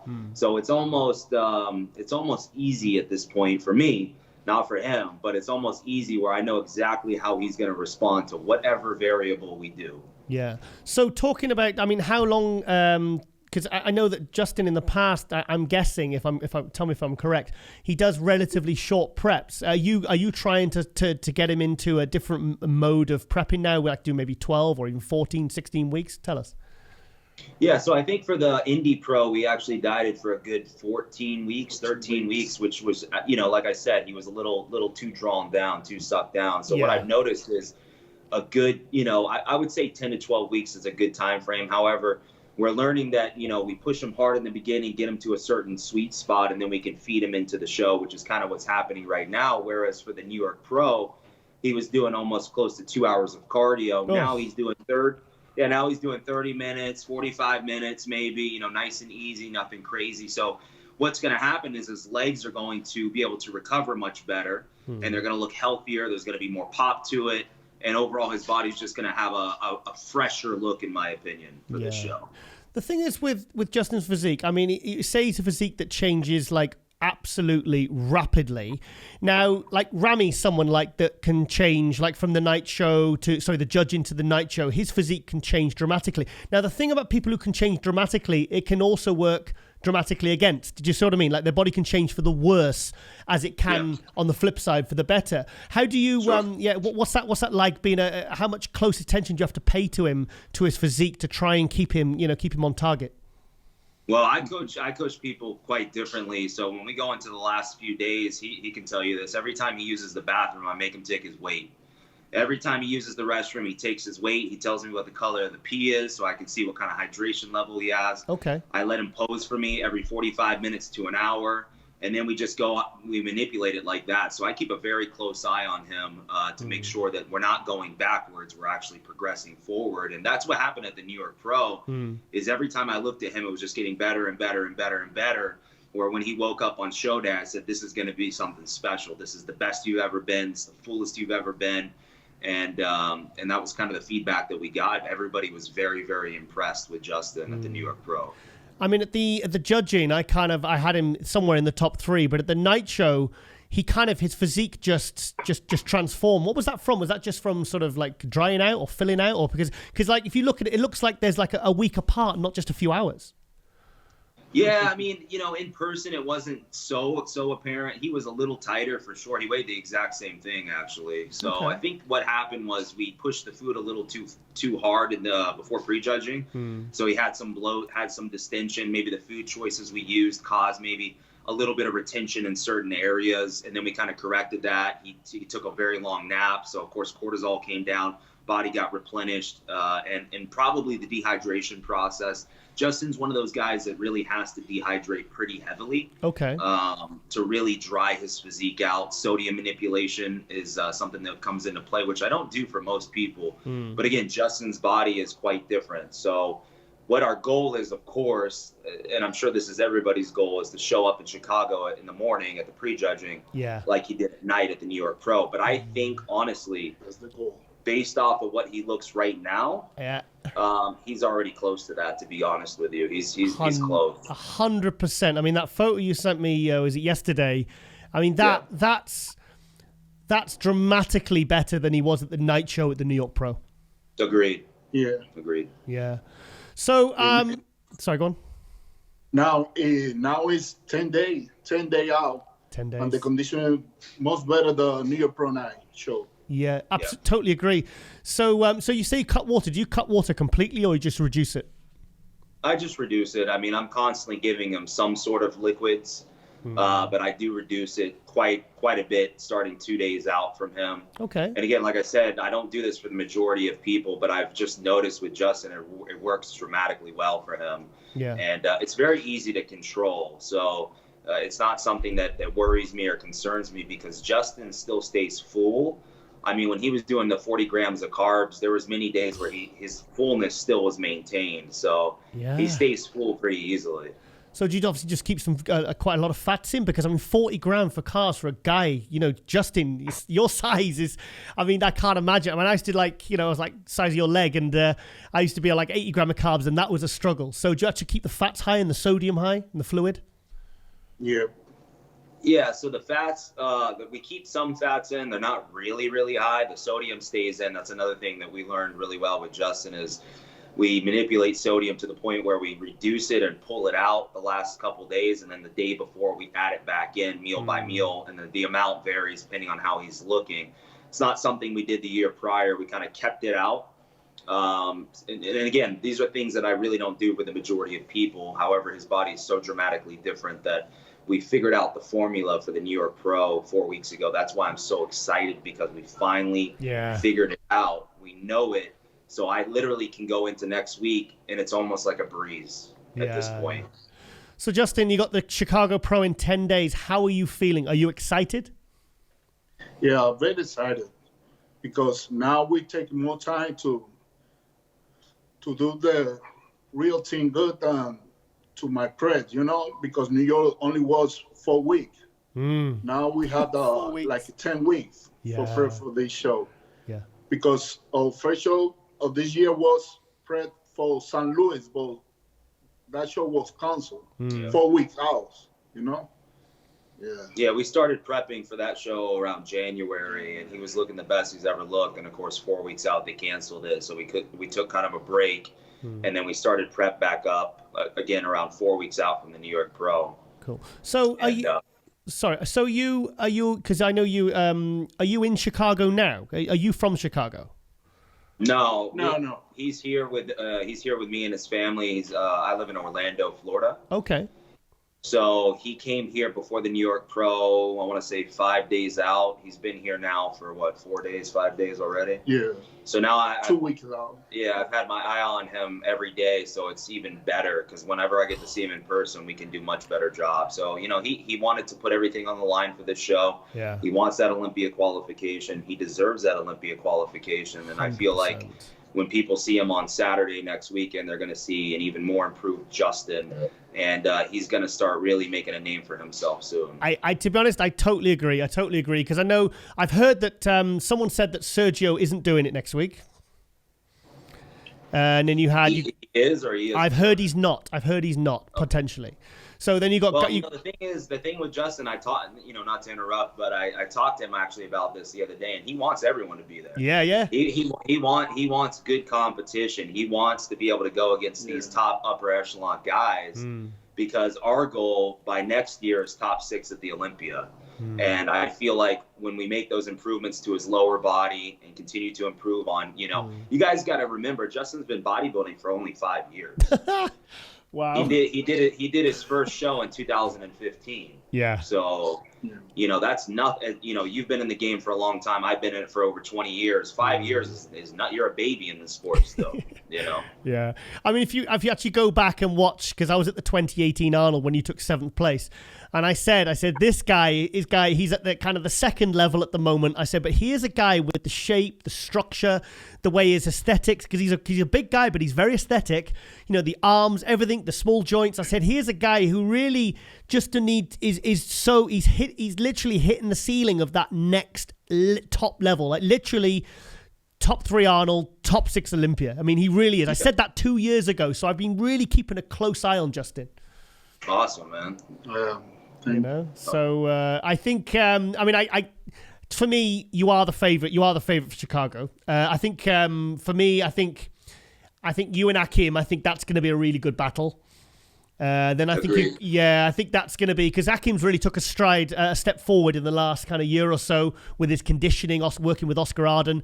So I think that's going to be a really good fight. I'm surprised. Sorry, Justin, what country are you from? Dominican Republic. Are you from Dominican, like Victor? Like Victor, Juan, John De La Rosa. Yeah. Oh yeah, cool. Yeah, so I'm surprised you didn't want to come over to do the Spain show, maybe, or. Well, we got a lot of feedback after New York. Everyone's like, why didn't he do the Cali Pro show? Yeah. And he said he wanted he wants to go against top guys. Not any disrespect to the guys that were there. Yeah. But he had already beat everybody the week prior at the New York Pro. So I said, listen, give us 4 more weeks, 5 more weeks. Yeah. And I promise you the improvements we can make will be so dramatic that it will pay off at the end. And you know what? I think even though you've said it on camera now, I mean, like I said, I've seen the pictures. I've been following the progress. I've been monitoring it closely. And I'm telling you, like, I the fact that he did that on a 4-week prep and what I've seen in like I said, in the last few weeks, I think he's really going to take a big step up now at Chicago. I really, really do. Definitely. Absolutely.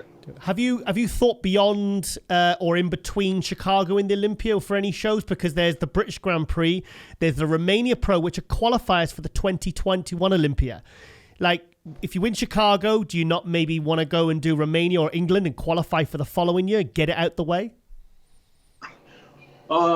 We're gonna win Chicago. Yeah, that's all he cares about. That's all he cares about. Fantastic. We're gonna win Chicago. Yeah, I think the best case scenario, win Chicago, catch the rebound after Chicago, and then prep for the Olympia. Put them on stage even a couple pounds heavier, better condition. Because of course, the longer someone diets, if you do it correctly, the better condition is gonna take place for the most part. And that's kind of what happened when I helped Alexis Rivera in 2018. We did the Vancouver, the Tampa, and the Olympia, and every time he got better and better and better. Yeah. So it's kind of the similar thing with Justin. You know, we got second in Vancouver with Alexis, and then he won the Tampa. Yep. So if he wins Chicago, and then we went to the Olympia, so it'd be pretty much the same story. You know. Yeah. So no, I remember actually Alexis Rivera. I was very because he had knee problems, doesn't he, last year? Yeah, he's suffering a little bit of knee injuries right now. We're trying to get him back. Oh, wow. Okay. So, I mean, you're obviously excited for Chicago. I mean, you can see that he's literally just focusing on that one show. And I'm just really excited to see, like I said, this step up now, because I think Justin's been ready for this for the last 2 years. And I'm glad he's working with you, because obviously you're clearly working well together. And I'm just so excited to see what he brings, mate. I really, really am. I think he's going to take out some big names this year. I really do. And I think he'll do very well at the Olympia. And you know another thing about your physique, Justin? You don't have a single week compulsory pose. Thanks, man. You don't? I'm trying to think. I mean, the side chest, the front double bicep, rear double bicep. I was looking at all the pictures coming through on the MD group chat from the New York, and I was just like, this guy does not have a week compulsory pose. Yeah.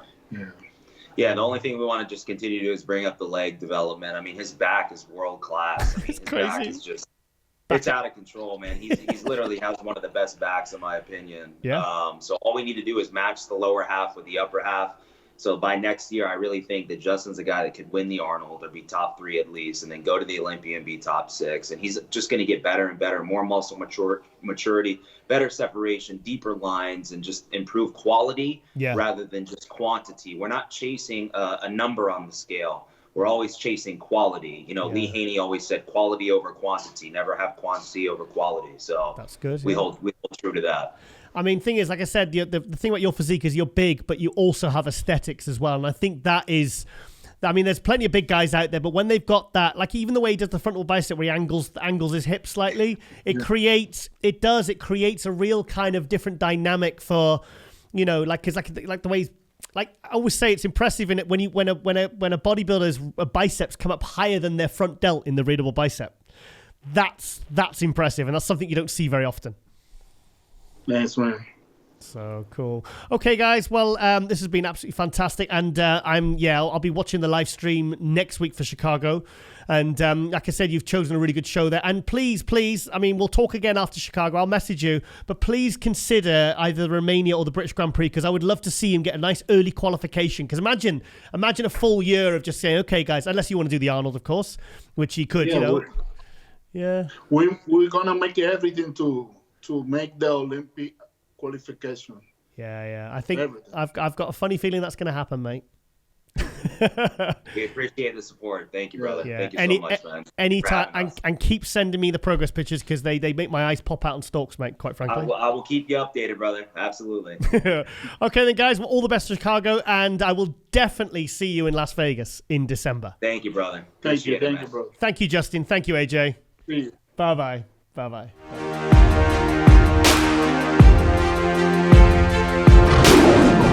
Ryan Terry here, IFBB Pro in the men's physique division. So I'm going to be taking you through my typical back workout here 10 weeks out from the Mr. Olympia.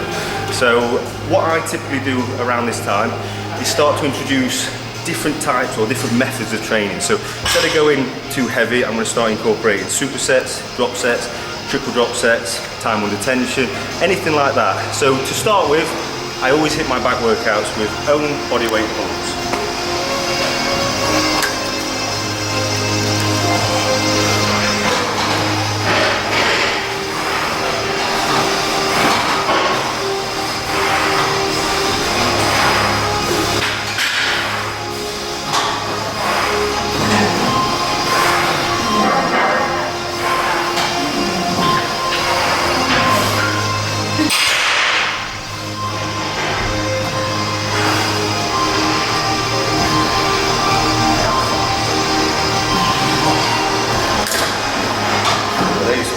lighter.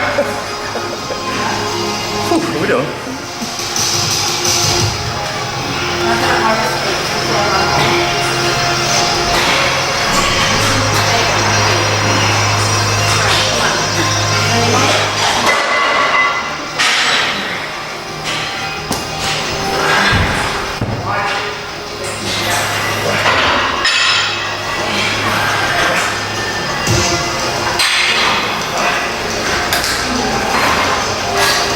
So typically I do 4 sets wide grip to failure, which is around 15 reps, and then I'll go for closed grip, same 4 sets to failure, which is around 15 reps.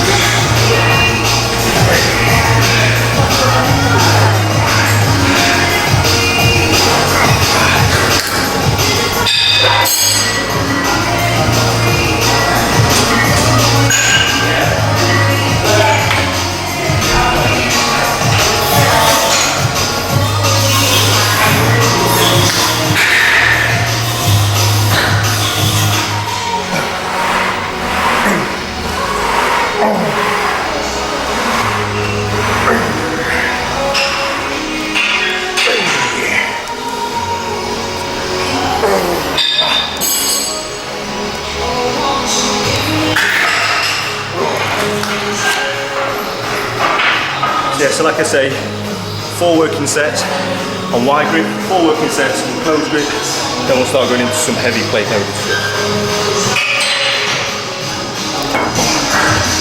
Oh yeah.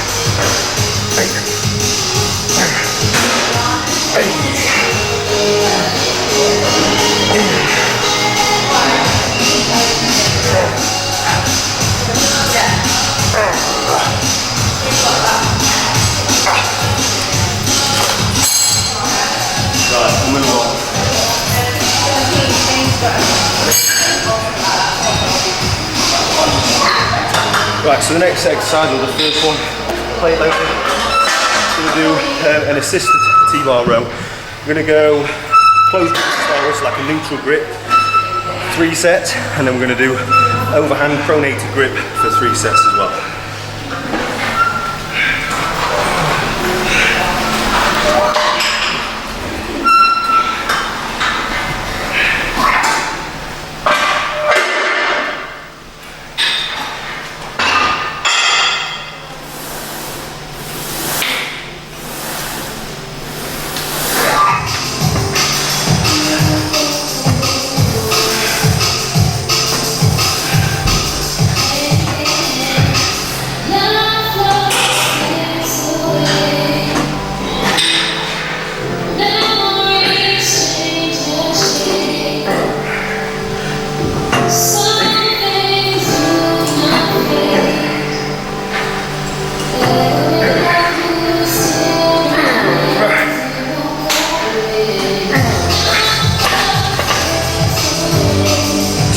Like a feeler set.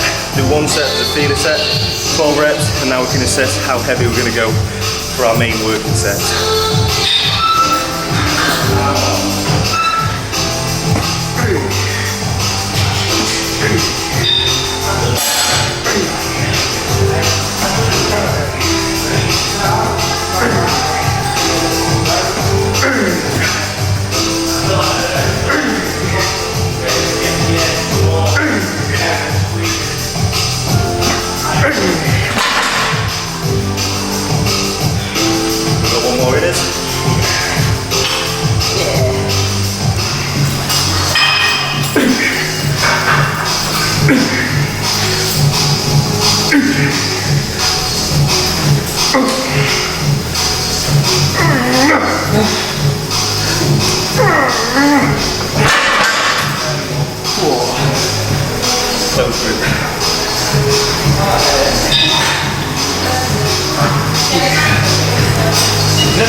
So as you're all aware, obviously this year's been a bit of a dodgy year with the whole coronavirus thing, but we're hoping that we're going to make the Olympia this year. We are 10 weeks out, and I'm about 210 pounds first thing in the morning, which is where I normally am around this time, and we're around 12% body fat.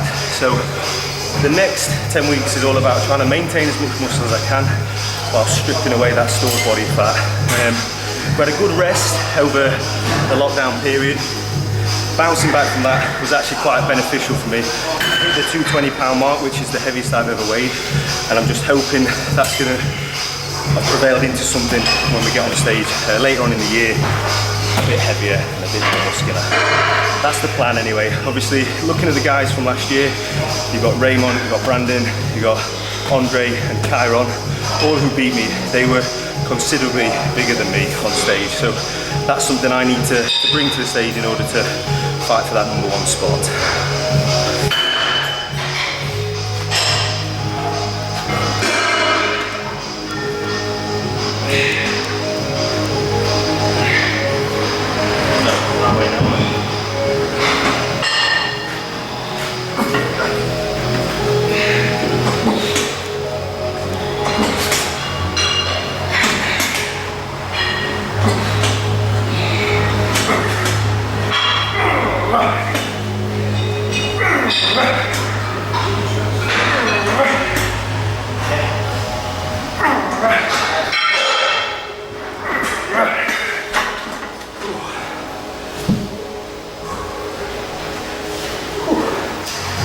Exercise is something I rely quite heavily on for my lower back. The reason for that is because I can't really deadlift very well anymore due to some injuries, past injuries. This is quite forgiving on my lower back. It really does target my lower back or muscular back, lower lats. So we're going to do a weighted hyperextension on a cable. There's two parts to this movement. Down to fully extend, come back, that's the lower back for your hypers. And then what we're going to do is we're going to fully extend back through your lats.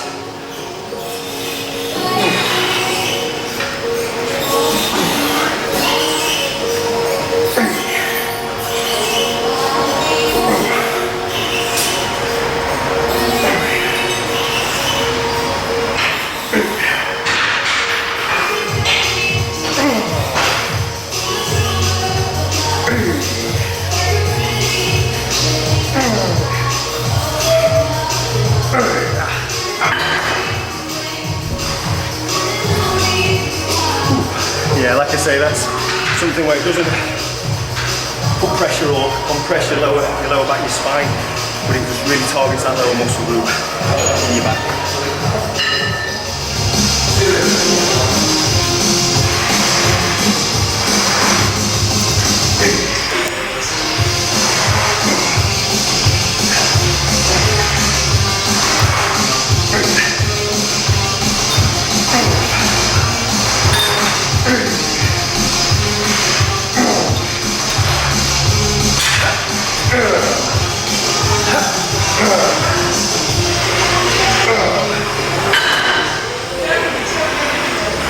So we're going to typically go for 4 working sets.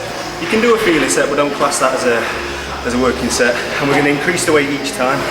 We're going to aim for the 10 to 12 rep range. For me, you can start to obviously go heavier and go for lesser reps and concentrate on them. The 10 to 12 mark for me is always that sweet spot, is where I'm not risking injury, but I'm still getting that mind to muscle connection and feeling that squeeze. And that for me is what it's all about.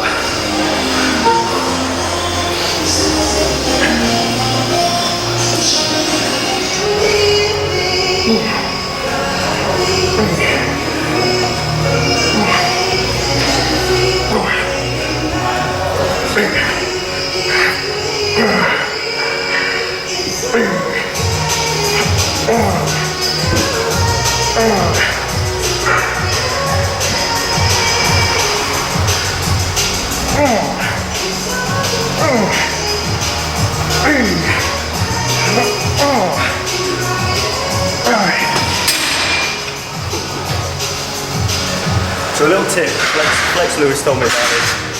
So when you're doing this, it's trying to bring the V-bar down to your lower part of your chest or even down to the top part of your stomach. That way you're going to engage not only your top lats, but real deep down here. And that for some reason, it's not about mass weight either when you do this exercise. Everyone can pull to the chest, everyone can do a stack. This is more about getting that contraction. You're trying to engage all parts of your back. And since he showed me that, I've seen a big difference in mine. So don't get me wrong, from week to week I do go heavy and try and do a bit of ego lifting. But a lot of the time it's more getting that mind to muscle connection. That's what it's all about nowadays.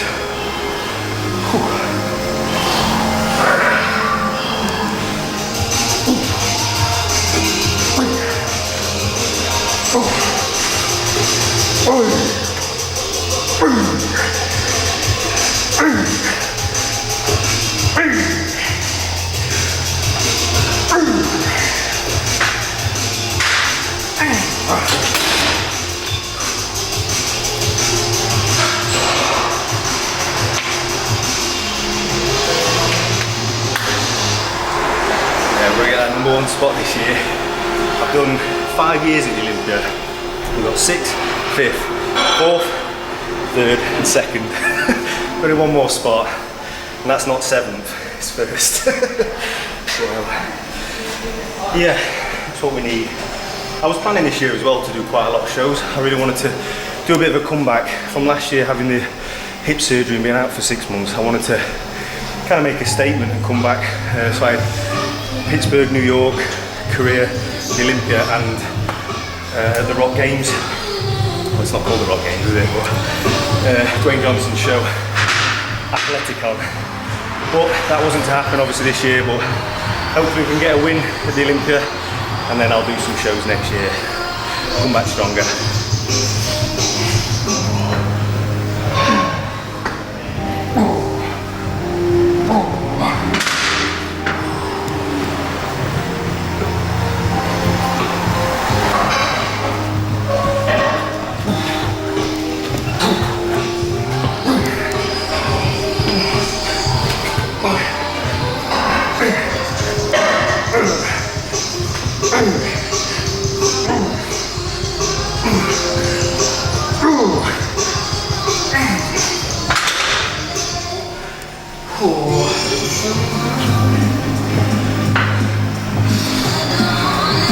As you could see, that was a single dumbbell row.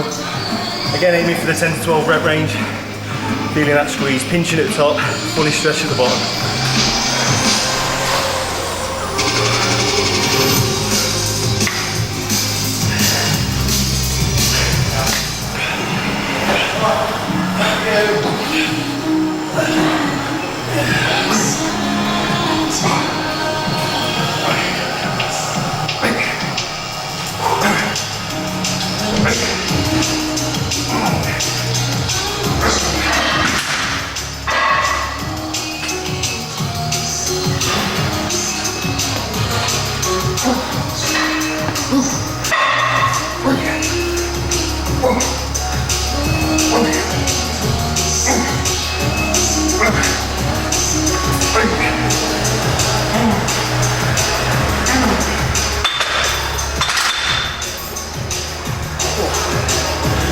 So that's it guys, that's my back workout done. As you can see, I did 5 solid exercises. A lot of people tend to ask how many exercises you do in your workout. I'm very sporadic in how I train, so it's all about how I feel on the day, how I'm feeling that specific exercise. If I'm getting a good contraction and I'm feeling it, I'll do some more sets on it, 6, 7, whatever it is, just to maximise the workout. And for me, when I was trying to do like a specific workout every week on paper, I just lost the enjoyment. For me, I came in to just leave everything on the table, and when I was trying to follow a plan, I didn't have that. It was just sets and reps and all that. So for me, go in, balls to the wall for an hour, get yourself out and get eating. Nice and simple. So I'm going to show you now my condition. We are, say, 10 weeks out from it, so we've still got a long way to go, especially off here.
we're at. 10 weeks out. Long way to go.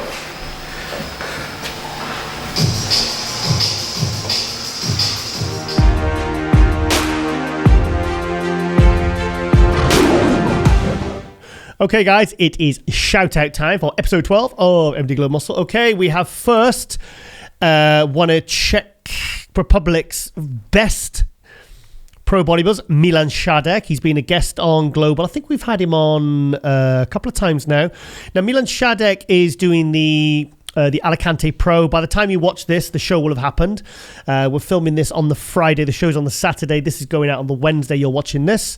So Milan Šadek, he's doing the Open. Now, here's a guy that was... look at his legs.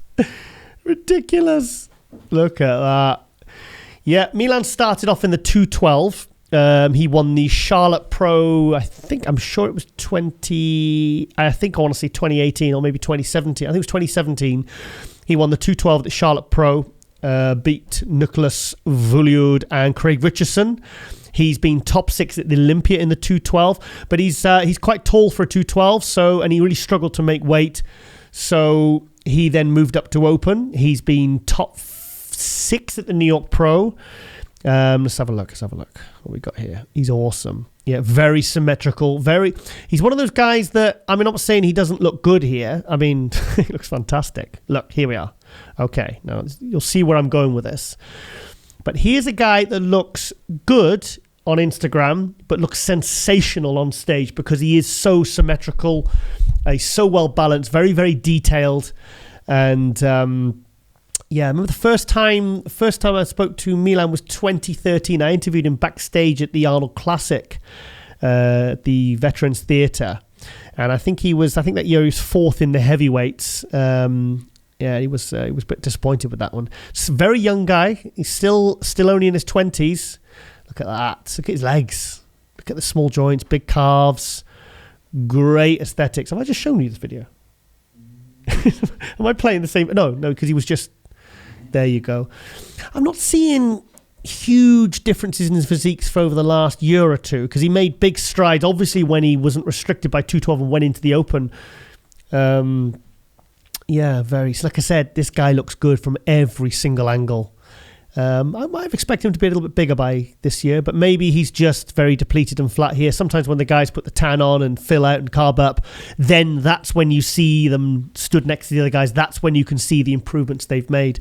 But yeah, very, very, very talented bodybuilder. I believe he was prepped by Thomas Bures, another very, very good Czech pro. Likes his fast cars. You like your fast cars, don't you, Colin? Muscle cars, yeah. Well, if you got a muscly physique, you need a muscle car. That's why I drive Mini. Oh, sorry, COVID kicking in. Okay, yeah. So I'm really excited to see what he's bringing. Here's a guy. He's been top 6 of the Olympian 212. What more do you need to say? So yeah, look at that. Oh, that can't be his car. That's somebody else's. No, that's mine on the right, the blue one. And there's Milan's. I don't know if is that Milan's? Oh, he's speaking in Czech. Get George over to translate, please. George, come and translate for us. That's my friend who's Czech, if there's some context. Right, so any pictures you want to see? That's probably his car there. Little tiny car there. Yeah, so yeah, like I said, just give Milan Šadek a follow. I'm very excited to see how he'll do. He's a guy that probably not a lot of people are talking about in the lead up to the Alicante Pro, but here's a guy that absolutely a threat for top 6. So I'm interested to see how he compares against the Rafael Brandeos and the James Hollinsheads and the Regan Grimes. So yeah, give this guy a follow. Here we are. Okay, Milan Šadek, IFBB Pro Bodybuilder and Petrolhead, Amex Nutrition Athlete. I think he's sponsored Dennis Wolf. A New York Pro Top 3 Open. Yeah, he's been top 3 last year in the New York Pro and top 6 at the 212 Olympia 2017. Yeah, I was right. Yeah. Right, okay. Next up is a bit of follow-up now because this is Ria Gale, the IFBB Figure Pro from the UK. Lovely girl, Ria, really nice. We had her on, what episode was it, Global? It was a couple of months ago, wasn't it? A couple of months ago in season 2. Go check it out. Trained by JP. might have been start of season 3. Here we are. Look at her condition. I like to just give a follow-up because Ria's doing the figure, obviously, at the Alicante Pro this weekend. Well, last weekend by the time you watch this, so you'll know how she's done. Ria's had a very, very, very good start to her career. She was 13th place. Look at that condition there. Look at that. Dry, isn't she? Some of these figure girls, I mean, they're bringing the same kind of muscularity that a lot of the physique girls are bringing. They just have slightly different shapes. But look at that. Oop, lost it. Okay, here we are. Okay, here we are. Look at that. She's just making such strides in her physique. Sorry, so she was 13th place at the 2019 Olympia. She was 8th place at the Arnold Classic back in March. Loves her dog. There we are. She's doing a lot of really, really lovely girl. Look at that. There she is in contest. Look at the shreds. Oh, do you know she reminds me a bit there? Like a British Sydney Gillen. Who's Sydney Gillen, I hear you ask? Do you know those? No. Well, we've had her on. She's the Olympia champion. Oh, I know. Yeah, you know Sydney. Yeah. A tiny little one. So, absolutely amazing. So, let me hang on. There's a picture she posted a few weeks ago, actually, in a black dress, where she looks really nice. She looks really cute. I just want to post it. She looks lovely. Because she looks such a badass in all these pictures where she's smashing the weights and... What's she lifting there? Hang on. 3.5 plates. Is that stiff-legged deadlifts? 3.5 plates. 160 kilos. Stiff-legged deadlifts with 3.5 plates. Chris Cormier used to do a plate. What are you stiff-legged deadlifting nowadays, Kelly? I like to say 5 plates. You'd like to say... I'd like to say stuff like that too, but it wouldn't necessarily be true. Right, okay. Sorry, I missed that video there. I hope you all enjoyed it. Right, okay. Yeah, she's a real hardcore athlete. Posing coach as well. So I absolutely love helping people feel more confident and comfortable in their journey to the stage. Helping with stage presence. # passion to pose. Right, I want to show this. Oh, God, this thing. Sorry, it's tricky trying to do this with one hand. Story of my life. Sorry. I'm dizzy today. Giddy, sorry. Right, okay, there she is at Olympia. Yeah. Oh, here we are. Oh, is this a video? It's not a very good video. No, that's rubbish. Right, yeah, she is banging out the weights there. I think this is at King's Gym. This is James Hollingshead's gym. Well, I think he's one of the managers or one of the part owners there. Okay, there she is at Olympia last year. This is where she took 13th place. This is the first time I really knew about Rhea, and I was like, this is a British girl. I don't know about her. Look at that. She looks awesome, doesn't she? Cute smile. Right, okay. Oh, right, okay. I just want to get this one video of her in the dress when she was out. Look at her there. Where are we?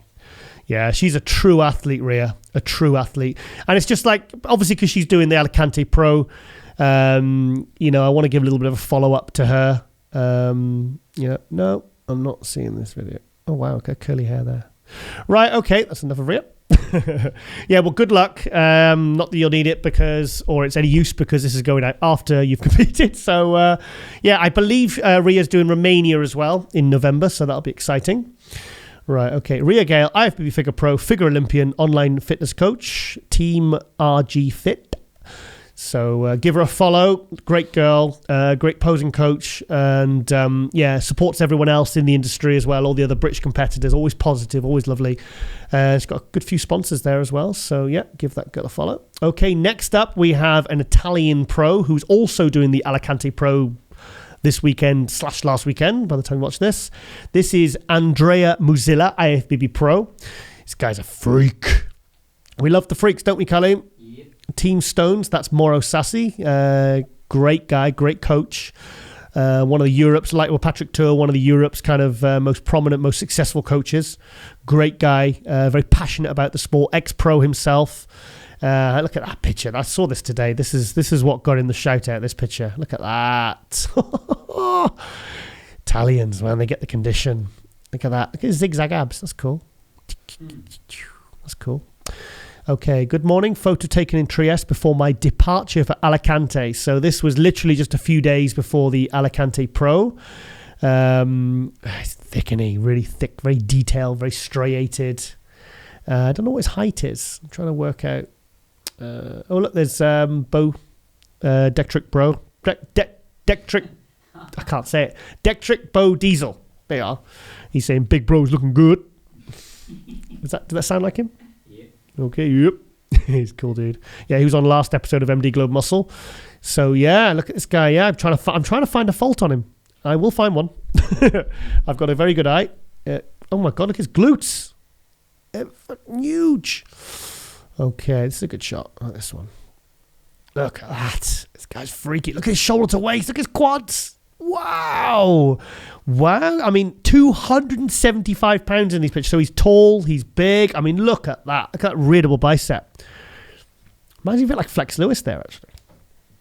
Flex Lewis. Yeah, so look at him. What a lovely shape. Great condition, detailed, huge. I mean, here's a guy who's going to be stepping on stage in the 260, so he ain't going to look small next to anyone. Okay, let's have a look at one more picture, and then we'll move on to our final shout-outs. Come on and pick a picture, Colleen. Oh, he's sponsored by Yamamoto. Yamamoto have a huge European team. They sponsor a lot of athletes. Look at that one there. Look at that. The chest. Look at that. You could probably break your finger if you put it in between there. A walnut. Yeah, you could probably crack a walnut with that. Yep. What else? Okay. Yeah, look at that. He's awesome, this guy. Yeah, chest doesn't look that great there. So I'm just trying to find a fault, guys, because this guy is so good. So, yeah, look at that. Very, very hardcore physique. I'm sure the European fans will go absolutely crazy when they see him in Alicante last weekend. So, yeah, Andrea Muzilla, IFBB Pro, give him a follow from Rome. Another amazing Italian athlete. What's the other guy? Muzzi as well. I believe we're going to get him on Global Muscle with Moro Sassi soon. No, not Moro. Is he prep by Moro? I don't know. But yeah, another guy. Yes, he is. I get the Muzilla and Muzzi, two Italian athletes mixed up sometimes. Okay, we're going to go to our final shout out today. This is it's Shelby Starnes again. Oh, press the wrong button. Shelby Starnes again, but this is an athlete. We can't find her Instagram, but he sent me these pictures this morning of one of his. This is Raluca Radusu. I'm sure they are put my teeth in. Raluca Raducu with the women's bodybuilding overall and women's physique class win today at the European Championships in Spain in Alicante. Congratulations, Raluca. Instagram flex. Kenny prepped by posing by Kenny Wallach. Obviously prepped by Shelby Starnes, but Carly, what's your first impressions of this lady? Read the comments. A what?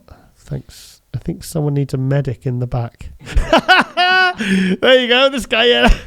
Right, okay. Carly, I'll ask you again. Okay. What do you think about this lady? Very nice. She's awesome, isn't she? Look at the shape of her legs. Quads. Yep. Really good.